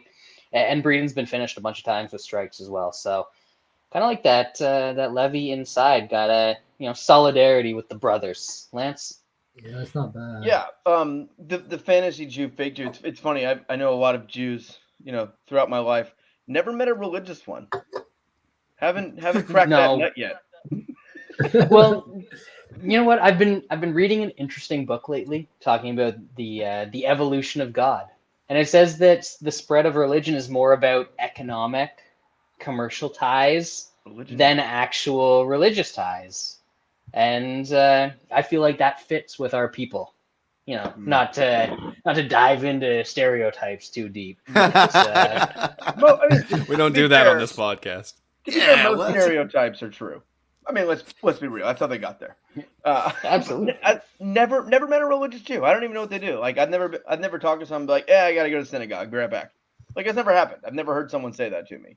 It's more about like, what the fuck's wrong with this corned beef, or like something like that, or they toasted the fucking bagel again. Can you believe that? Like it's never like I'm going to synagogue. Anyway, I like Levy here. I don't think he's this crazy prospect, but you know, not a lot of Jews in the UFC, so we gotta support him. So obviously, any Jewish fighter in the UFC is a must bet. So I will be betting Levy in this fight, but I do think he wins this fight. I think he can hang enough on the feet, and I think he'll have a big grappling advantage. So I don't know if he gets a finish, but I think he'll be on top of good bit in this fight. Is that going to be Munich? Is he going to get Munich him? Munich a we minus didn't 5. No, we didn't discuss a Munich before. We'll have to. We'll see if we agree on something. We'll play it. We'll play it by ear. You've got to have a plus number beside it. Well, I got one that we're both going to be on. We'll see. We'll see. I'll text you. Jay Sherman. Next up, Jay Sherman sub. Hey, we've done worse. We've made worse Munich. See, Munich isn't about winning. Munich is about the experience. Brand. That's why I thought that would be on brand.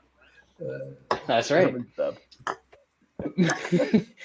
Moving on to the hottest streak in all of MMA, we've got Gabe Green, who gave himself a nickname that started with a G, which normally I would appreciate because alliteration is awesome, but he's trying to pull off the triple G thing. It's just not happening.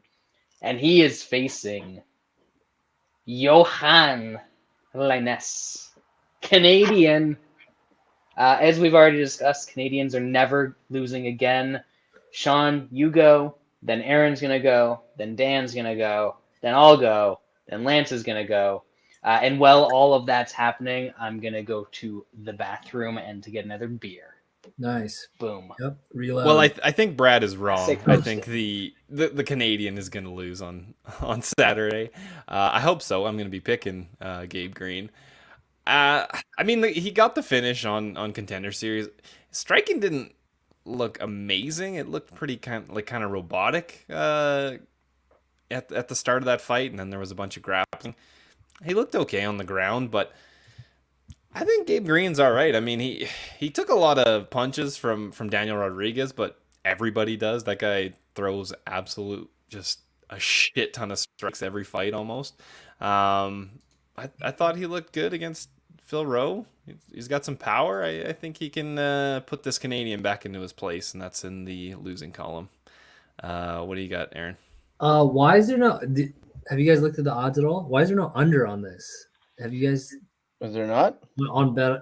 Or I guess I only looked on fucking best fight odds, but yeah, no. I think this is going to be a really good fight. Like Gabe Green obviously brings super tough pressure all the time. He's moving forward. He throws a lot of strikes, but I think Gabe Green's really fucking hittable. So I am kind of leading on the Canadian side. I'm Team Canada here, which I know is in a very profitable position to be in, but he looks decent to me, and he's a former hockey player. My top 3 bases for MMA are wrestling, rugby, and hockey. So I think he's got a good shot here against Gabe Green, just because Gabe's fucking hittable as hell, and he takes a lot. I mean, his chins look good, and it's held up against some pretty good strikers. But I think this guy's going to bring a lot of power. So I'm looking for an under because I can't find it. But total's 1.5 minus 130 to the over. Minus 130 over. Yeah, I honestly, no, I don't love that, but I might. I'm picking Johan, I guess is his name. Is that how you say his name? But yep. I don't know if I'm gonna bet it yet. But yeah, I think it's gonna be a banger fight. They're both gonna come forward and fucking bang it out. So excited for it. You got any on this, Dan? Yeah, I just went back and read my profile for his grading the winner series that I did, and it doesn't sound like I wrote anything special. Can't remember anything off of it. It just sounds like a quick finish where they changed hooks, and it was more of his opponent's bad defense that got him knocked out, and he didn't roll under. But I'm gonna have to look more into this one. I'm gonna lean Gabe Green. Maybe it's because I took a shot on Phil Rowe last time out, and Gabe Green showed some improvements. It's been about over a year, so I imagine he'll show some more. Seems like a pretty laid back, cool dude. Doesn't let a lot bother him. Questionable fight IQ for sure. In parts of his fights from what I remember from Gabe Green, but I'll lean with him here, but I got to look more into this fight. Bad defense, you say? That's how Lainesse won his last fight? Well, I got something to tell you. Gabe Green has some terrible defense. Yes, that's what I said. I heard every word you said. And hockey, as Scotty Hot Sauce Holtzman has shown us, great base for MMA. Great base. And that dude that just beat Mickey Gall was a hockey guy, I think. Was he? Or his brother played hockey. I think his played brother hockey in like the state. Hockey. Yeah. So that counts.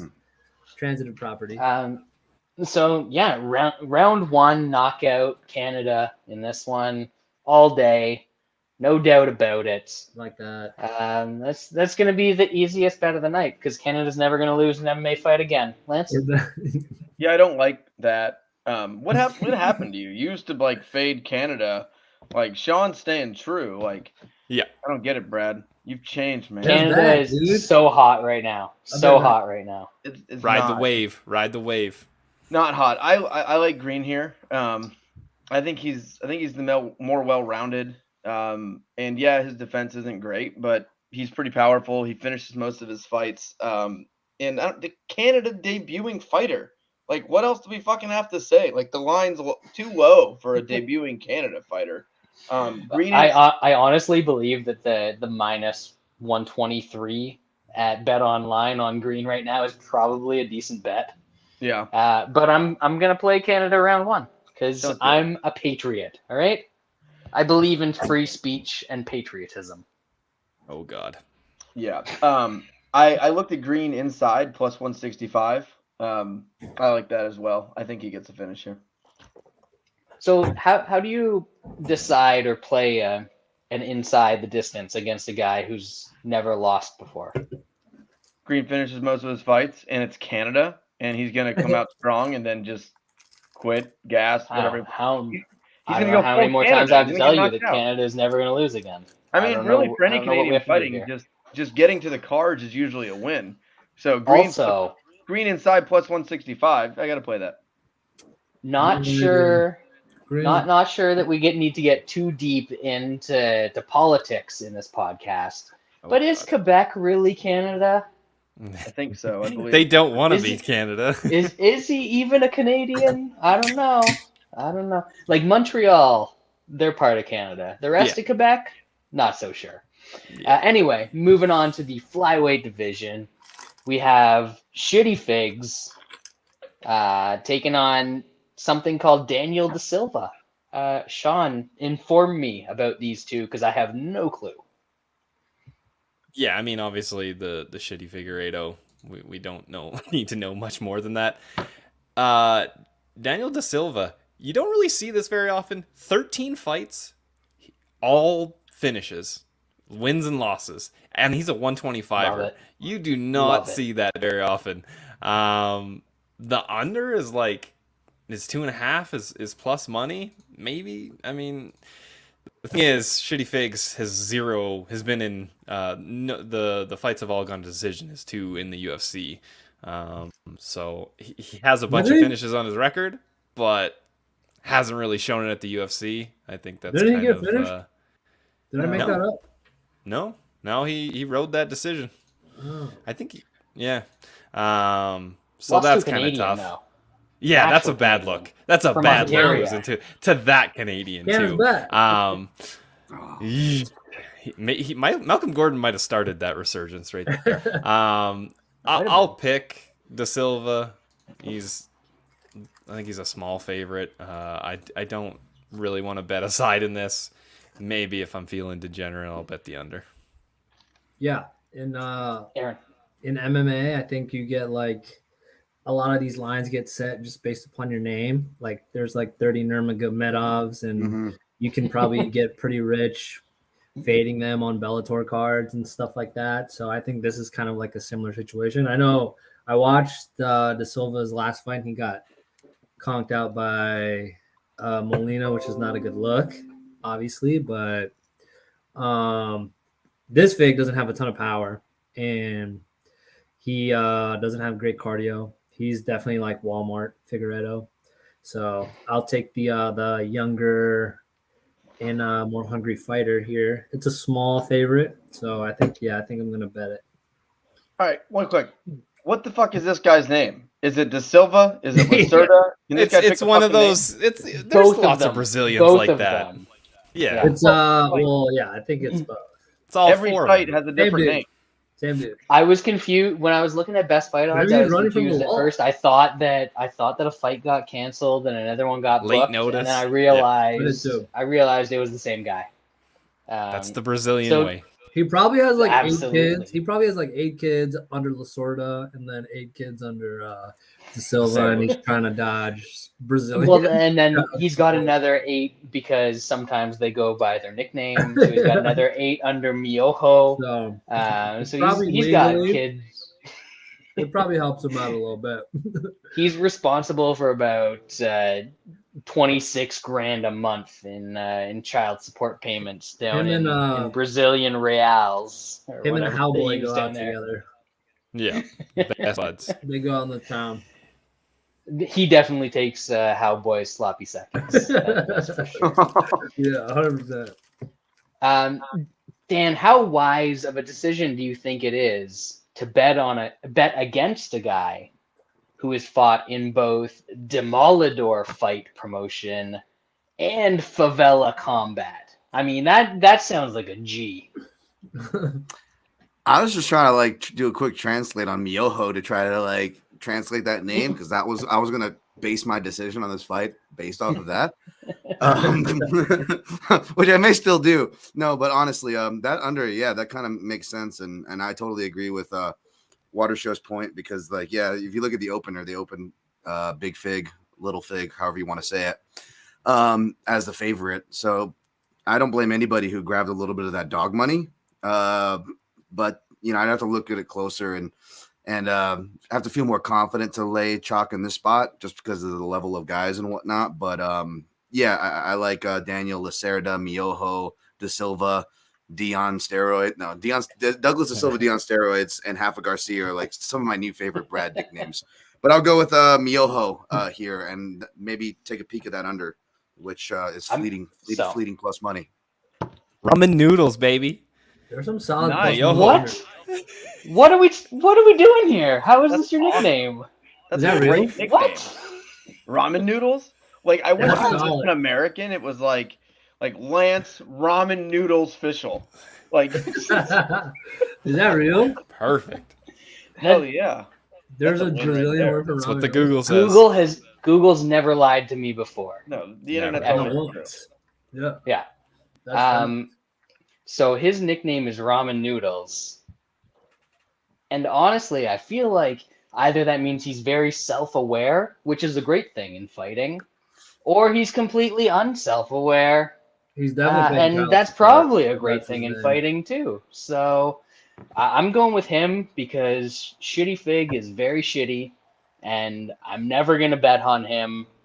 And if I get a chance to fade him at plus money, which I think the plus money's gone at this point, completely gone at this point. So I'm probably just going to pass on this one, which sucks. I'm going to have to find some bet on that fight, but I don't know what it is at this point. You'll have to tune into the old Twitter machine for me to come up with that. Lance, the kids are all right? Like the Offspring song? Either one. I mean, I saw you looking off screen. I wasn't sure if you were watching some basketball or if baseball game. baseball. The White the Sox Sox are won gonna today, lose. bro. The White Finally. Sox won. We broke our 8-game losing streak. We're back. I saw they were minus 200, and I had to bet them because I was like, that doesn't make any fucking sense at all. Well, so I got to bet them. I'm kind of caught between I need us to win, like we're losing too many in a row, towards how many losses in a row get LaRussa fired? I know. That's what I had to do with my hockey team. Dude, LaRussa is like, he's a fucking nightmare. There was a thing today. Today was so White Sox have we have some injuries. We have decent starters for the most part, like Giolito and Cease and some of these guys. And today was the first time. Nobody watches baseball, so nobody knows what you're talking about. Maybe Aaron knows. I'll take your word for it. Today was the first game all season a White Sox starter has finished a 6th inning. Yeah. So every game, LaRussa pulls the starter after 4 or 5 innings. The bullpen comes in and gives like 10 runs. Every game. Perfect. Cease is good. Fucking hate it. Anyway, I like the doesn't go here. I know Figgy's last 2 fights have gone the decision, but most of his fights do get finished. And I think this Lacerda dude if a guy has every single one of his fights either getting finished or finishing, the guy just has no fucking interest in going 15 minutes. And there will be a way where he's either going to get him out of there or he's going to fucking quit. Like, when you get finished that many times at flyweight, you're quitting. And you get the finishes. Like, if you're losing all your fights by getting knocked out and you're winning all your fights, you're finding a way to get the fight over with. So, it's, I think even money for doesn't go the distance. So under's good. I don't play unders. Under 2.5. I got burned once, and then I'll never play an under again the rest of my life. You're doing it the wrong way. So what you got to do is you always play the under, but instead of playing the over, you play the goes the distance. And the math on that, believe me. Opposite. No. Believe me. I've done the math. The math checks out. You don't do math. You make more money that way. The number of times that you lose on those last 2.5 minutes in the 3rd round doesn't make it worth it for what the books give you. Nope, it happened one time, and for the rest of my life, I will play doesn't go versus getting an extra, 25 cents or whatever. It's like even money, happily play the doesn't go here. So that's the play. Don't do fucking math with me. I'm not some kind of nerd. I have nerds that work for me that do math. I don't do math. You're a Jew. You're supposed to be good with numbers. Come on. People for that, Brad. I haven't even looked at my taxes in a decade. Perfect. What are taxes? Yeah. That's what my Jew friend in New York takes care of for me. Frank Skamaka. That's a real name. All right. Shout out, Frank. Shout out, Frank. Sponsor the podcast. We got you, buddy. Yeah. Frank's got us on lockdown. He's been doing my taxes since I was like 20. He's been doing my dad's taxes for like 40 years. Frank's been doing your taxes since you were in the Roch. He lives in Rochester. Exactly. Yeah, that's what I'm saying. I've heard about Frank. Old Frankie Skamaka. Good man. And if Frank is doing one of those ads on local CBS or whatever, he needs to send that money this way because I can bust a promo for Frank. All right, I'll come up with something good. For old Frank, you let him know. He just wants to retire. I think he's like 80. That time. He's about the life at this point. All right, card's about to get good, folks. Card's about to get good. We gotta speed this up. I honestly have. Your hosting time management skills are getting like a no, this is your fault. This is Brad. You know you skipped a fight too, eh? You skipped the squash match, eh? Which one? Which one? The Sherman. That's the one I'm getting to next. I'm usually out of here in an hour and a half, and you got 7 minutes to meet my. Yeah, but there's 5 of us. That's the problem. Yeah, you joined. You ruined my time management with your talking about taxes and all sorts of other Jew things that you're doing. MMA picks. You know how many podcasts talk about MMA picks? Come on. Baseball. Zero podcasts people listen to about baseball. Surf edition, by the way. Got a lot of range. Okay, there you go. Now you're getting the people involved. Yeah, people love White Claws. The claw people also love heavyweights and heavyweight overs. And that's what's going to happen in Chase Sherman, Alexander Roydmanov. I mean, this dude, he spent so much money on his roids. He wants to make sure that people see that new body for as long as possible. He's probably going to go to decision in this one. I don't know what to tell you. Shaun, the over seems like a no-brainer bet. in this fight. It's a no-brainer bet for you, Brad. We all know that.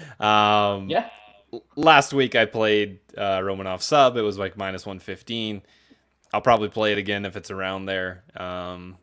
If he wins by KO, then he wins by KO. That it is what it is. His sub game is decent, and Sherman he'll probably fight it a bit harder than what he did against Collier, but it's not going to matter. Aaron? Yeah, lock of the week. Romanov -2,000 for 5 units. Big Marley fight pick, sleeveless nation. I mean, Romanov is looking. I mean, it looks like he's like a little more concerned with how he looks during the summer than he does on fight night. So we'll see. Maybe he's a little distracted. Maybe he's like trying to impress a girl, but he's looking slim. So I'll give him that. But yeah, I mean, this is pretty unplayable in my opinion. Sherman sucks, and Romanov is his thing was he was King Kong and he could like fucking double hammer fist you to death, and now he's skinny. So who knows? Skinny changes people. Ask the Kardashians. Ask anyone. Dan, thoughts on Slim Sasha Roidmanov? Man, I don't. Slim Ruins it Sasha, when it takes you 3 times. You guys are throwing me off with Slim Sasha because, like, I was gonna say I'm betting Fat Jake Paul by sub. You know,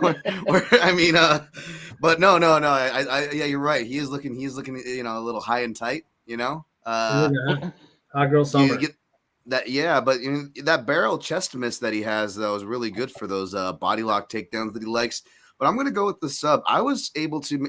It was one of those rare instances where like I got the better line than the earlier line guys, I guess, because like Shaun was right. It was -115 most of the week, but I don't know if it was that late. You know, banana peel pricing theory people push that you get on fight day for the big favorites. But it came down to like +135 or plus something. All I know it was plus number by sub, and I took it when I was doing Aaron Bronstetter's show.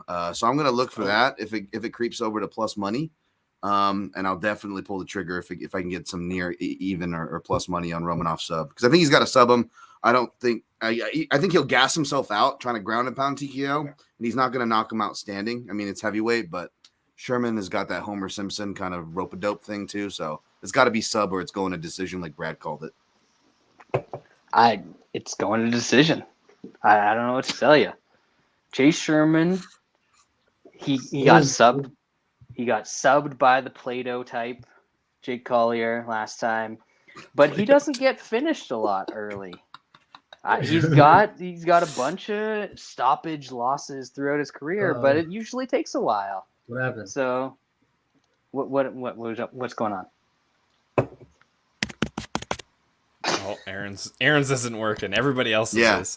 Okay. Yeah, we're good. No, yeah. I thought it was me, but apparently What's it's not working? Nothing on your Wes. side. You're Nothing. good. It's fine. I think it's going to take him a while. He's probably going to get takedowns. Chase Sherman's fine on the ground. It's not like this guy actually advances position and does anything. Like, he laid on a dude and got a forearm choke because DeLima was so gassed 4 minutes into a fight that he couldn't survive. So, yeah, I'm taking the over. And by taking the over, I mean I bet it last week, and my bet didn't get canceled. So I still got to bet it this week because the fight got rebooked. Lance? Yeah, my favorite thing, if you look at Sherman's Wikipedia page, has some really funny stuff. It's under ranks, usually where it's like 2nd degree black belt. His says purple belt in kickboxing, which I've never heard of. That's elite. great. That's elite shit. And purple belt doesn't. I didn't know they gave belts in kickboxing, honestly. Purple belt in kickboxing. They do to Chase Sherman. And then blue belt in jiu-jitsu. Just top of the line stuff for UFC veteran Chase Sherman. Purple belt in kickboxing, blue belt in jiu-jitsu. The guy's just how many fights does he have in the UFC? Like a lot. 20, or he has like what? He's had a bunch of runs, at least 10 now, I think, right? This marks his 3rd run in the UFC. Jesus. Well, you guys want to hear something? But do we count this as a 3rd run because it's a 3rd run. The funny thing he got cut. He got cut. He got re-signed. Everyone wants to fight. Okay. Everyone wants to fight. People are swimming to fucking Abu Dhabi just to get to the cage. They're just swimming. They're renting canoes. Everyone wants to get to the fight island. What do you got, Dan? No, I was just gonna say to add to Lance's point on his official the UFC bio sheet they send out. Like I've seen people like try to like spice up their accolades, right? Like you mentioned the blue belt, purple belt in kickboxing. He does cite Duke Rufus kickboxing to be fair, but check this out. It says, "What ranks or titles have you held?" And he goes, "#1 heavyweight in Mississippi, #2 heavyweight in Florida, #6 heavyweight in the Southeast, FFI heavyweight champion." Like you just went to like, are you just gonna keep going through regions and put whatever number like Capology said? Like you would just, it's like the UFC stats people because like everyone wants to fight, so that you have like all these like no names, but they have to have like some kind of stat sheet. So they'll be like, he went for the most submissions in middleweight history. You're like, it's his second fight in middleweight. Like like you have all these like outweighted stats. Like Sherman definitely did that for his rankings there. He's the best. He is the #1 heavyweight in Jackson County, Mississippi. No doubt. No, #6 in Florida, Brad. #6 in Florida. #6. No, That's important. He's in county. No, #1 in Jackson County. Oh, he's probably like #3 or 4 in Dade County. Yeah. Behind Kimbo's corpse. Dada. Yeah, exactly. Lance, did you talk about this one already? Not really, but I mean, Shermanator knockout. Round one. The vanilla Are we taking a round on that one, or no? We're just gonna take it, straight up. Lots of units. Sherman knockout. Fair. I don't even need I to love see it. the line. I'm in. I love it. That's what I'm gonna have, Sherman and Toutmaster. So I need to crush him. I feel like last week didn't go well for me. I've been hanging around the top, not quite like new Shaun, but I got to make up some points, and Sherman's the one. Sherman is the one. Get it. Main card time now. I know we're an hour and a half in. We're just getting to the main card. We'll try and speed things up. Not really. Whatever. You're fired. This is your last week.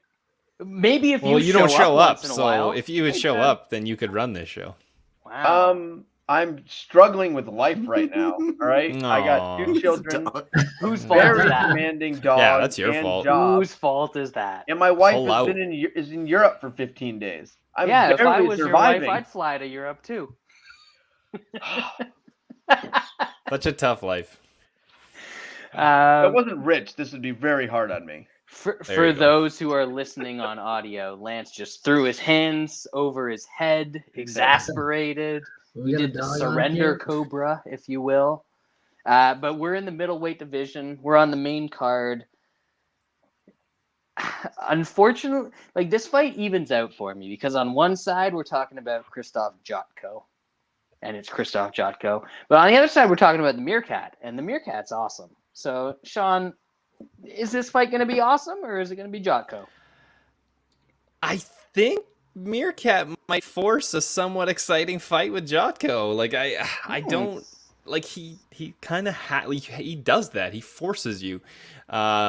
If you try to take him down, he's gonna do some fun shit on the ground and even on the feet. He's gonna throw wild shit. And I mean, I guess Jotko could kind of do some patented shit and just hold him up against the fence. But hopefully we get some quick breakups and then we'll go back to fun. But Meerkat sides like plus 250, plus 260. I know Jotko really doesn't get finished very often. Hasn't been finished in 3 years or 4 years. Meerschaert, that's his path to victory. So it's almost like his money line. So at that price, I think it's probably worth a small sprinkle. If Jotko does what he does and tries to make this as boring as possible, maybe he can win a decision. But I'll pick the Meerkat. Aaron? Yeah, same. I'm on Meerkat. I think Jotko's just fucking boring, dude. Like his strategy, he loves to go up against the fence. He likes the cage wrestle, but I mean, when you're like these days, if that's all you're doing and you get 1 minute left in the round and you break off of the fence and Meerschaert starts landing, Meerschaert's going to win that round. So, I think Meerschaert has more outs. Jotko's just kind of fucking boring, and I don't think he's someone I want to bet on at 170 or whatever. I think he looks like he's 175 now. So Meerschaert is kind of like that Paul Craig type of guy where he can pull it out anytime, and he's pretty dangerous. So now you're talking my language. Yeah. Put it out. Jotko is just not someone I want to lay 175 on, which is what his current price is. So Dan, are we keeping up the trend here? Yeah, this was one of the fights that one of 3 fights that I tape studied before going on this year, bad boy. But no, I like Meerschaert here as a pick and even as a play. I actually laid it on him while we were in our lobby before getting on here. I just threw just a unit or whatever, like at plus 150 or whatever the number was. Basically, I think this is a fight where he can even win a decision and not just the sub, which is why I'm not taking a safer flyer because I'm gonna kick for coverage. I'm gonna get plus money anyways. And Jotko, I know it's like finisher versus a points guy, and the fact that we're getting a finisher in the small cage. By the way, Meerschaert, outside of like getting randomly first round KO'd by Heinisch and Khamzat like back to back, the dude outside of that's like 5-2 in the small cage. Like he kills it in the small cage outside of those 2 fights. Yep. Whereas Jotko is 1-1 with a split. I don't disagree with him winning that split over Serkinov, who's a southpaw. But like it's weird. Like again, getting nerdy with you guys. Forgive me here. But like Jotko's like he's undefeated against southpaws. So like he should roll against Meerschaert. But it's like no, Anders like in Anders' fashion, could have easily won that fight, but Anders, like he always does, he hurts somebody and then he hugs him against the fence, and he gives the fight away. It was one of those fights. And then by the way, Anders got completely pieced up in boxing range by Gerald Meerschaert. If you watch that fight, and that's one of Gerald's losses. Gerald Meerschaert, that's a bad one. You know what I'm saying? And the only other southpaw that he lost was over 10 years ago, and that was to Sam Alvey in a rematch, which, by the way, he beats Alvey the first time in a 5-round fight, loses to him in a 3-round fight. I didn't go back and watch it because it's not fucking relevant, but like it could have been one of those like Andrade Rose things where they give Rose the rematch in like the one condition where she can win the fight barely. Yeah. So who knows? Who knows with that one? And Jotko barely gets by. Like he. What was it? What was his fucking name? Ask him that Yorkshire, England, weird castle guy. That tall. He also said he's gonna fall over. Like even that guy arguably beat him. Even that guy arguably beat him in their fight. Like I went back to watch that, and I'm like, that guy arguably beats him too. Except this one thing happens, and I'll tie this up long-winded. I know, but another basic theory is that I think Jotko fucking hates fighting. Like in that fight, he complains. Here's how he wins the fight. It comes down to the 3rd round, and Askham's actually got him against the clinch because most people are actually better in the clinch than Jotko is, including Meerschaert will be. And he does the whole complaining to the ref. He goes, "Hey, he's just holding me." And there was an inexperienced ref, and the guy goes, "Oh, okay." And he listens to the crowd and like separates them. And then Jotko throws like a bunch of spinning stuff that misses, and we know how that gets rewarded, right? He gets the decision. And then like to Eric Anders, even in that one fight, he's like calling Eric Anders like a pussy for not wanting to fight him. And even commentary, they're like, that's kind of weird considering Jotko just laid and prayed a guy like Alan Amadovsky in his last fight. Like they're even like calling him out for like being like just a BI. Pretty much that's how the guy acts. I'm sorry. So yeah, man, you're gonna give me a guy who likes fighting. Gerald Meerschaert's small. He's slow as shit. He's all these things, but at the end of the day, the guy's a finisher. He's experienced and he likes fighting. And he's beaten way better guys than Jotko's ever beaten, even than the guys that Jotko's air quotes beaten. So Give me Meerschaert here. Last thing, point fighter, but Jotko also fucking gasses. He actually gets tired in 3rd rounds too, by the way. So I'm going to look at what the 3rd round price is because that's another thing. It's like, yeah, Gerald's slow and steady, but like, does he really gas? Because he always looks that slow. And secondly, again, kind of like a lot of the theories on bets, it's like, I'm not going to, bet against him if the guy fucking gasses himself and he's a point fighter. So yeah, I'm gonna go GM3. We'll see. Shockingly, the Meerkat round 3 price is only the highest I'm seeing out there is plus 1,400. I'll have to look at 365. They know they get some better prices. You know why? Because he opened as a favorite. That's why. Lance, is this gonna be the one? Because I pinged you like 20 minutes ago. whatever. I don't look at. I'm focused. I'm focused, man. I'm giving the people a good show. But I like the Meerkat here.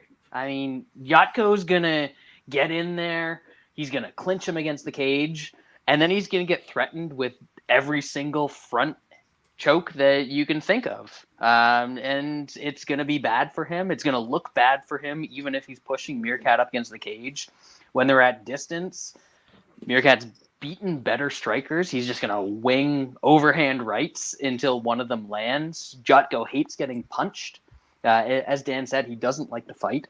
So I like Meerkat here. I think he probably gets a finish, but plus 150, probably just going to take the money line and then sprinkle on some props on this one because Meerkat's going to get it done. I don't have a bet on this one at this point. I've got my carried over bet from the Romanov Sherman fatty's going to fatty. I've got my Candelabra money line. I don't have a bet on this one, but I am going to have a bet on this one probably shortly after this show. Lance. Yeah, I love Meerkat here. It's probably my favorite spot on the card, honestly. And I wouldn't say I blindly bet Meerkat inside the distance, but it's pretty close. The guy just finds a way to grab a neck. He does every time, and I understand it's only $1 difference on inside the distance or sub or inside the distance or just straight money line. But Meerkat does not win. When was the last time he won a decision? 10 years ago. That's just not something he does. Jotko does gas out, and Meerkat's the kind of guy that's going to force Jotko down, and you got to be a little worrisome if Jotko's plan is to clinch him against the cage. Meerkat's going to try to work chokes from there. He's going to, hold guard if he needs to. He's going to try to work body lock takedowns. He's going to find a way to the ground. And when Meerkat finds a way to the ground, he's usually going to get a choke. He's kind of one of the more underrated guys that kind of grabs a choke out of nowhere and finishes fights. And plus 250 inside the distance, Meerkat versus an average fighter, all fucking day. Munich. That was easy, Brad. No matter what. We didn't even talk to each other. It just happens. We knew. That's tremendous. Those are the best Munichs, the organic Munichs. Hey, look, Brad. The hard kombuchas. Isn't Tristan Connelly a Canadian? Yeah. You gonna keep riding the wave? Yeah. Featherweight division. Canadian Tristan Connelly taking on the damage Elkins. Shaun. Fuck yeah. Rent's due for the Canadians, and they're going 0-2 on this card, I believe. That being said, I don't like the idea of laying minus 170, 180 on the old damage. Fucking damage. He is the damage. Damage. He's taken a lot of damage in his career, and I mean, Cub got him out of there. Yeah, the nice two fight win streak was good and all. It's just he's gonna fall apart at some point. So I don't think Connelly's the one to do it, but I don't really want to pay to find out. So I'll pick the damage. He probably is gonna be able to wrestle. Connelly showed an okay takedown defense, but you can still get on top of him. So I think the damage will get some ground control time and win a decision. Aaron. Yeah. Not a big fan of the damage. The damage against I'm a Canadian guy, I think. The past couple cards have been Team Canada. So I mean, I'm not laying 180 on Darren Elkins. Fuck that. I think if you bet Darren Elkins, you wait and you bet him live. Because for sure, by the second round, you'll know 100% if he's gonna win. We don't play the bet 'em live game on the MMA Analysis podcast. Darren Elkins is a live better. Which is, it's interesting that we don't do that because we all literally do except you, Lance. No, I make a shitload of money betting these fights live, but that's not what we're about here. I understand. I think. All right, I get the angle.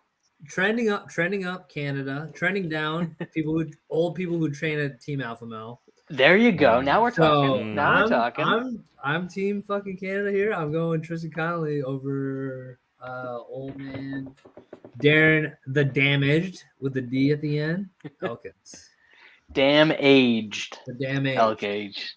Dan.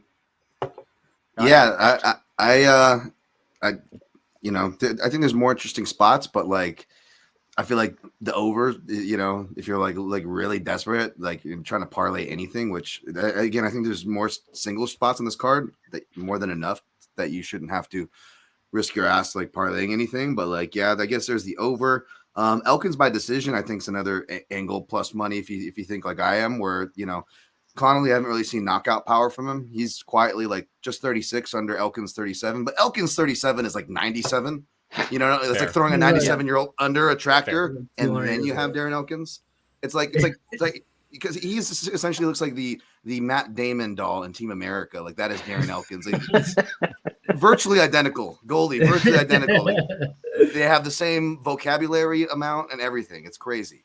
But again, you gotta like knock this guy out or be able to wrestle good enough to not out wrestle him, but to wrestle on your terms, which is just hard to do in MMA, like in general, much less against an experienced guy. Small cage is gonna make it ugly.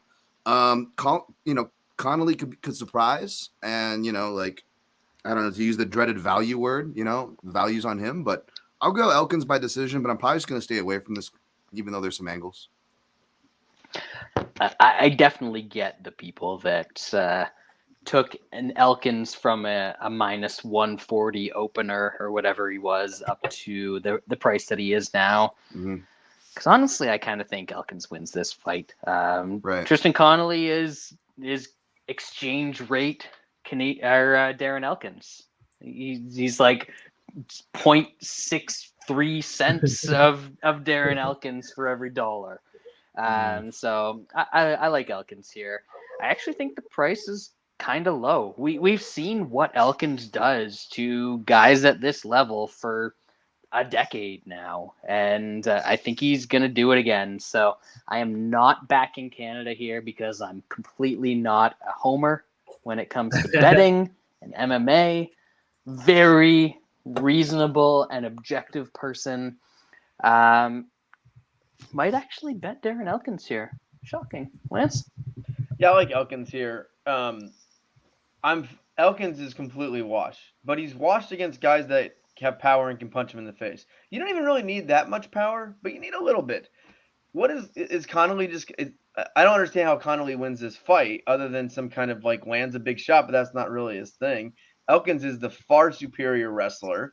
I think he can dictate where this fight goes.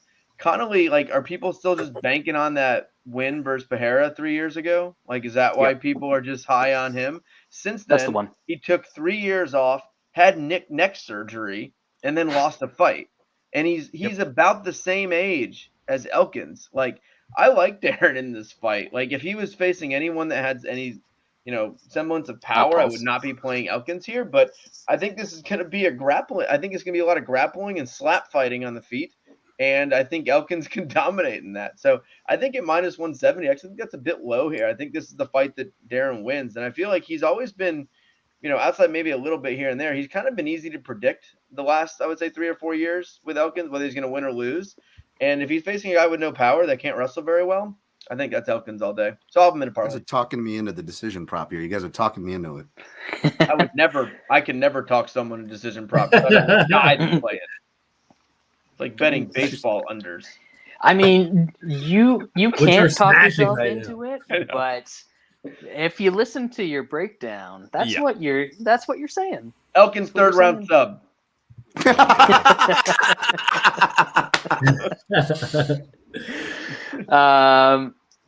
Lightweight division. This is a fight between two guys that I don't find particularly entertaining. But for some reason, I think this fight is going to be entertaining.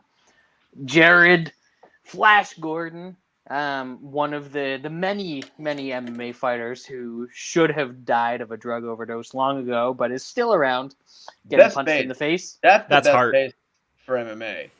Almost OD'd. Drug addiction. Gordon. Almost OD'd is right up there with wrestling. Dude, long career. You have a long career if you almost die from drug addiction. Yeah, True. right? McGee. That's a conditioning W. your body. I mean, you got to put some W's on the record. Dude, they're still signing people at their age. 1,000%. And he's taking on Grant Dawson. Shaun, take it away. I was on Dawson last time. It was wild to see him fall apart to the extent that he did. I don't know if that was just a crazy adrenaline dump. I'm not sure. Like he hasn't shown amazing cardio, but that was wild to see him fall off a cliff like that. Especially like when the fight was kind of happening where he wanted it to happen. Did I learn my lesson? No. I think I'm going to parlay Grant Dawson. I just think he's better. He's got some skills.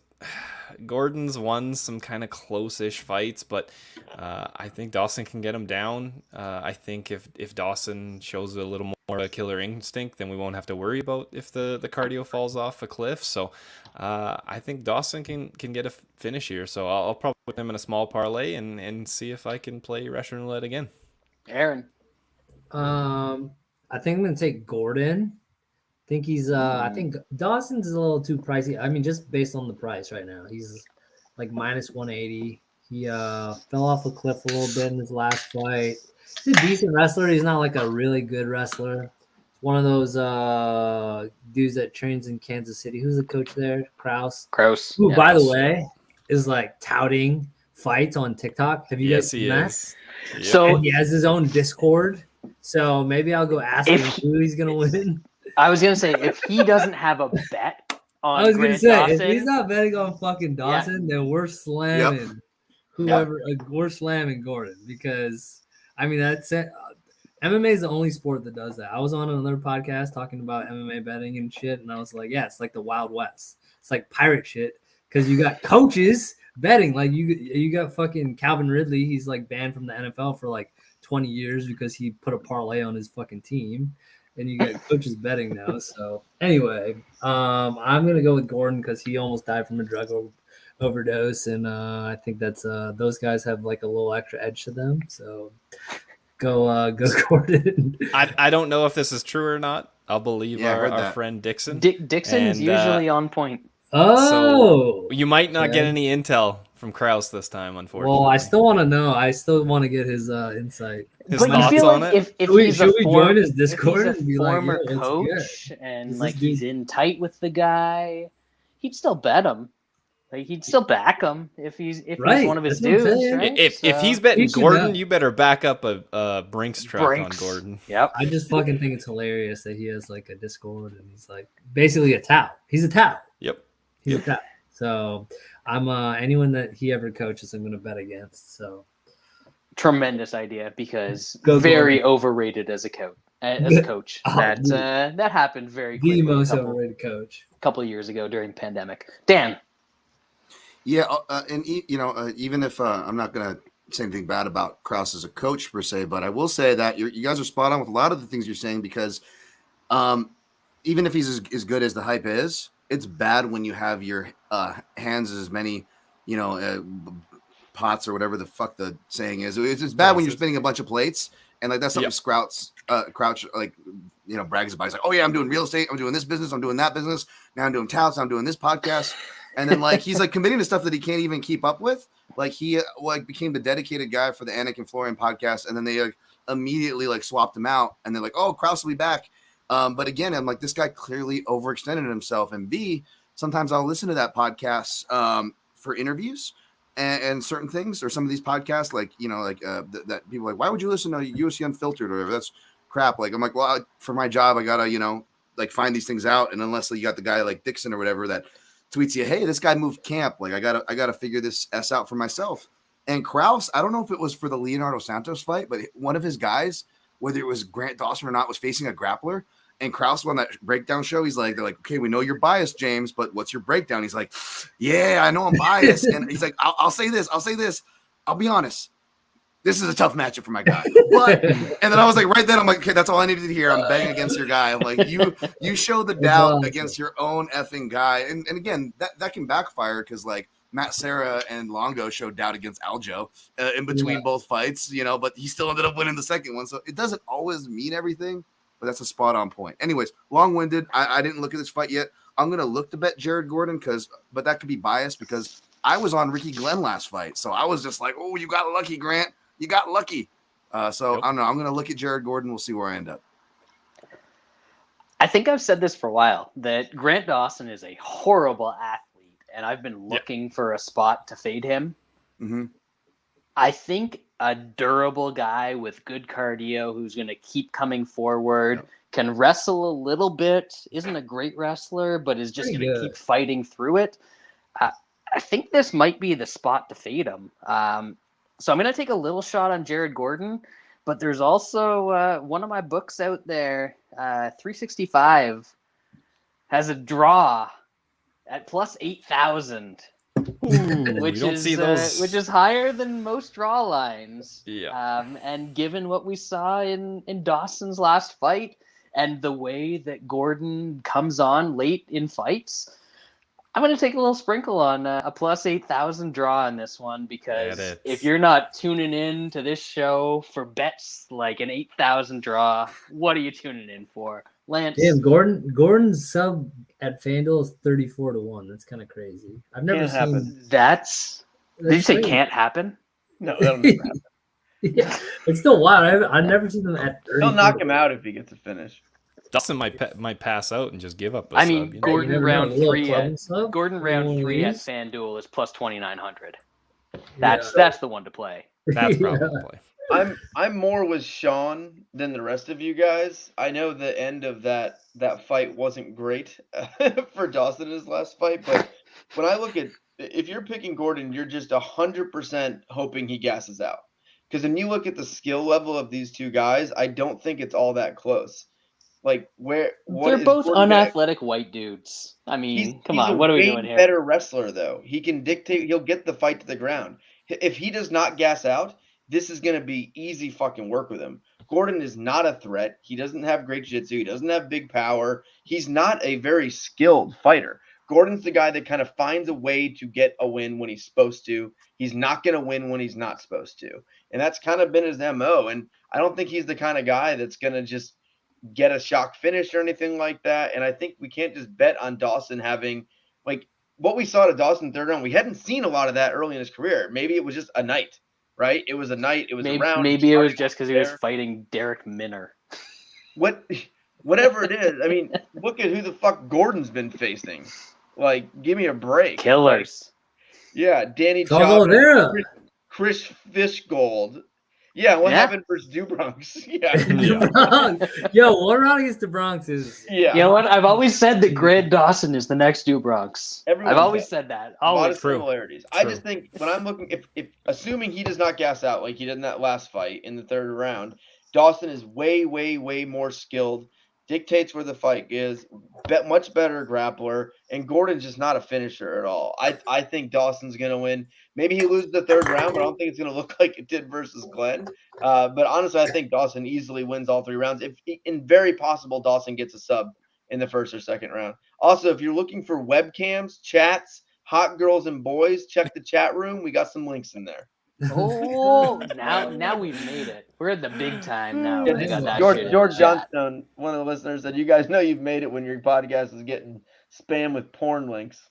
I'm glad that George is back. George disappeared for a while. I wasn't sure if he was in jail or he was either hacked or he was just promoting the crypto things of his own accord.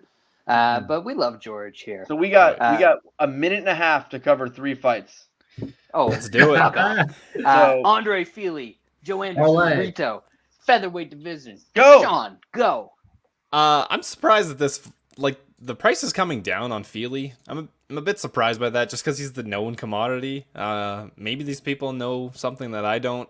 They don't. I think I'm gonna parlay Fili, even if it's just small.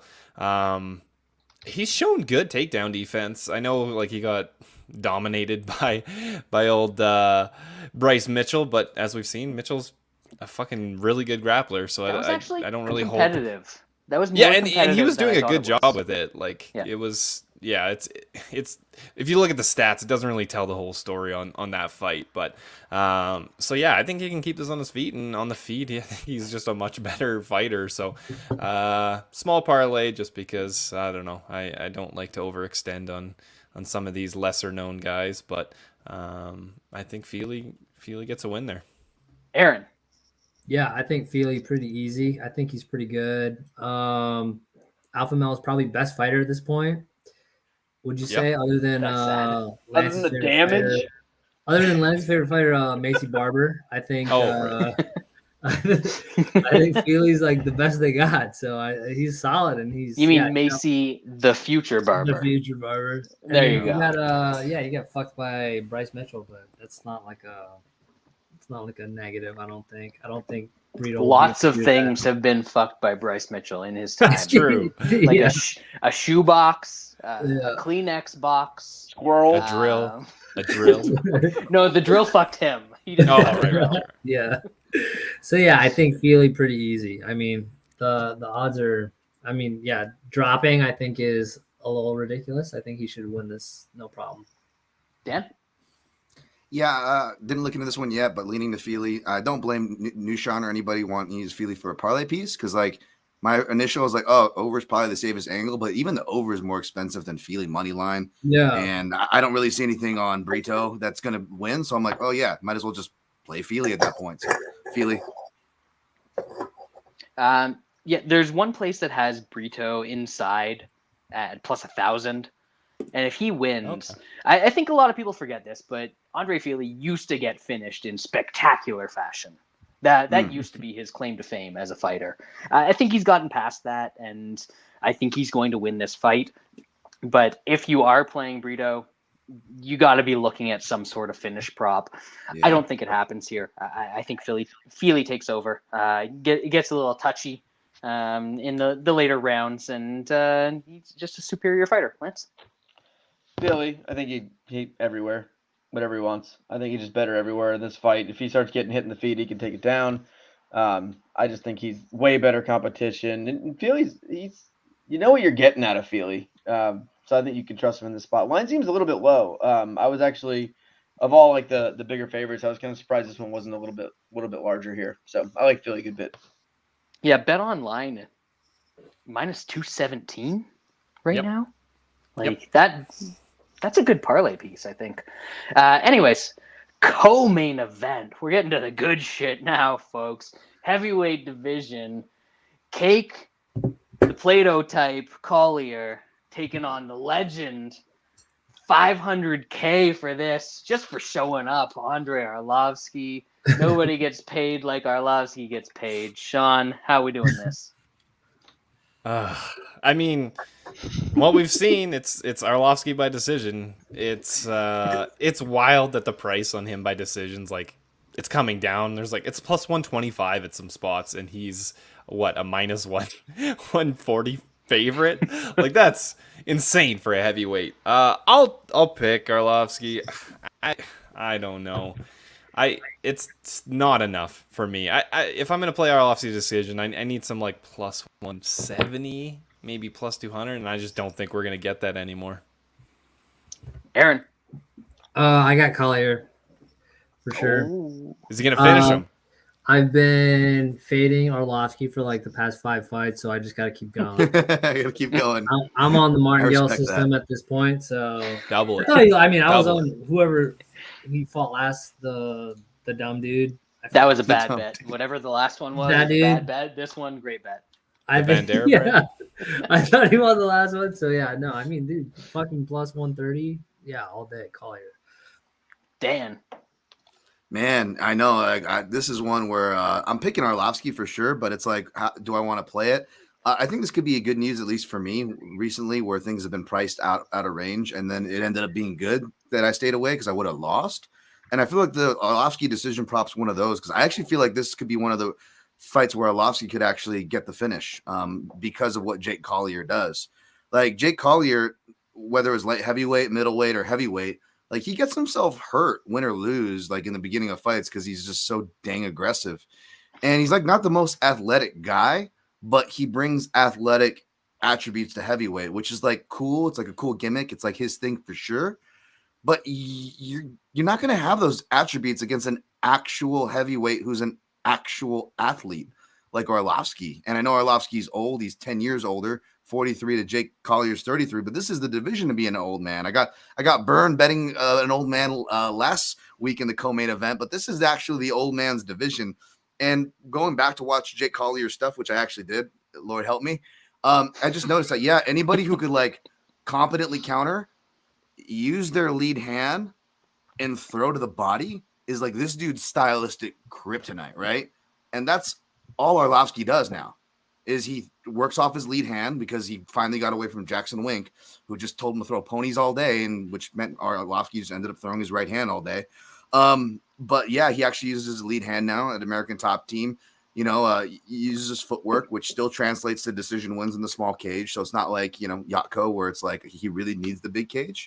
So I like Arlovski here. My question is whether I want to play him or not, because now, after talking with you gents, I feel like there's probably better cards than laying the chalk on Arlovski, even if he does go down to 135, what I'm looking for. So who knows, but he's the pick. It's getting to that point where I might want to bet Arlovski. As you said, Collier doesn't love to get hit. He didn't love to get hit when he was a middleweight. Didn't love to get hit when he was a light heavyweight. Hasn't loved to get hit since he came back as a heavyweight. And for all of Arlovski's flaws, if you come at him and throw a bunch of punches, he's going to throw back and he's going to hit you because he doesn't want to get into prolonged exchanges. He doesn't want to have a huge volume fight. He's going to try and throw things to slow you down.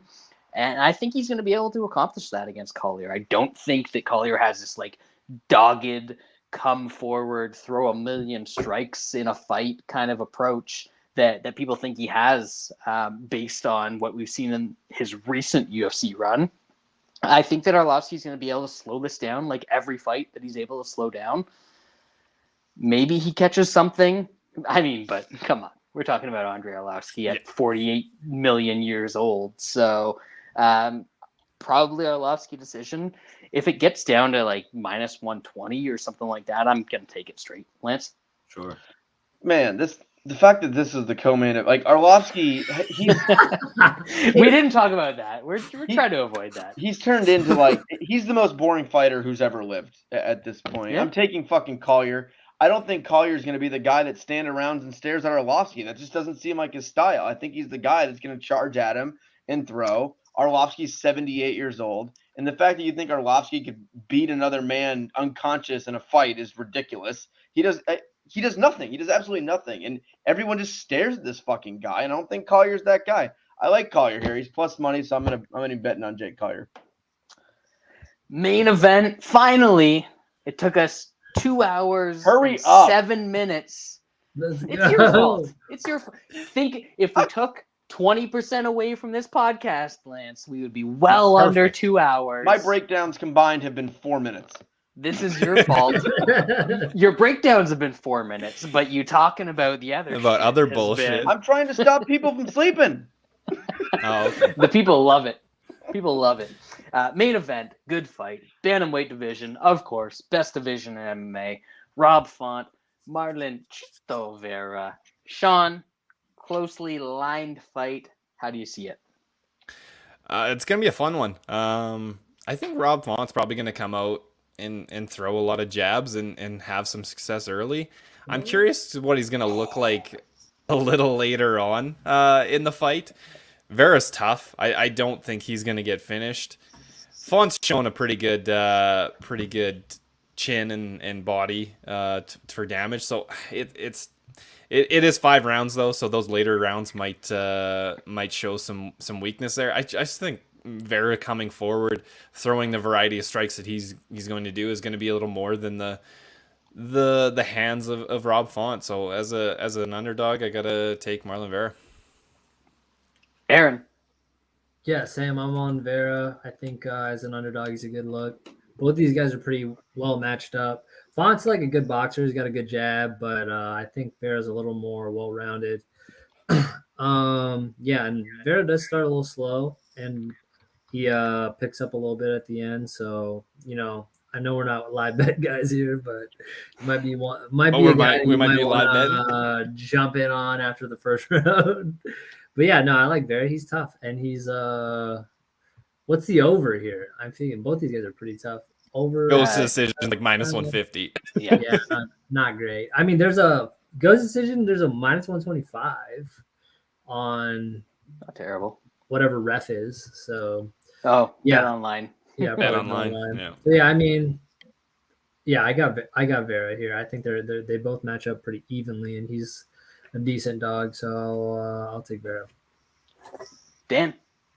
Man, so it's plus money for fight doesn't go to decision. No, it's one. Yeah, plus fight doesn't go. Yeah, yep. That's kind of interesting. Best line on fight doesn't go is plus 125 right now. That's kind of interesting for sure to me, because I think that this fight's going to force a finish. I think Font by decision is probably like the on paper way that they think this fight's going to go, guessing that he's favored and the fact that the fight go to decision is favored.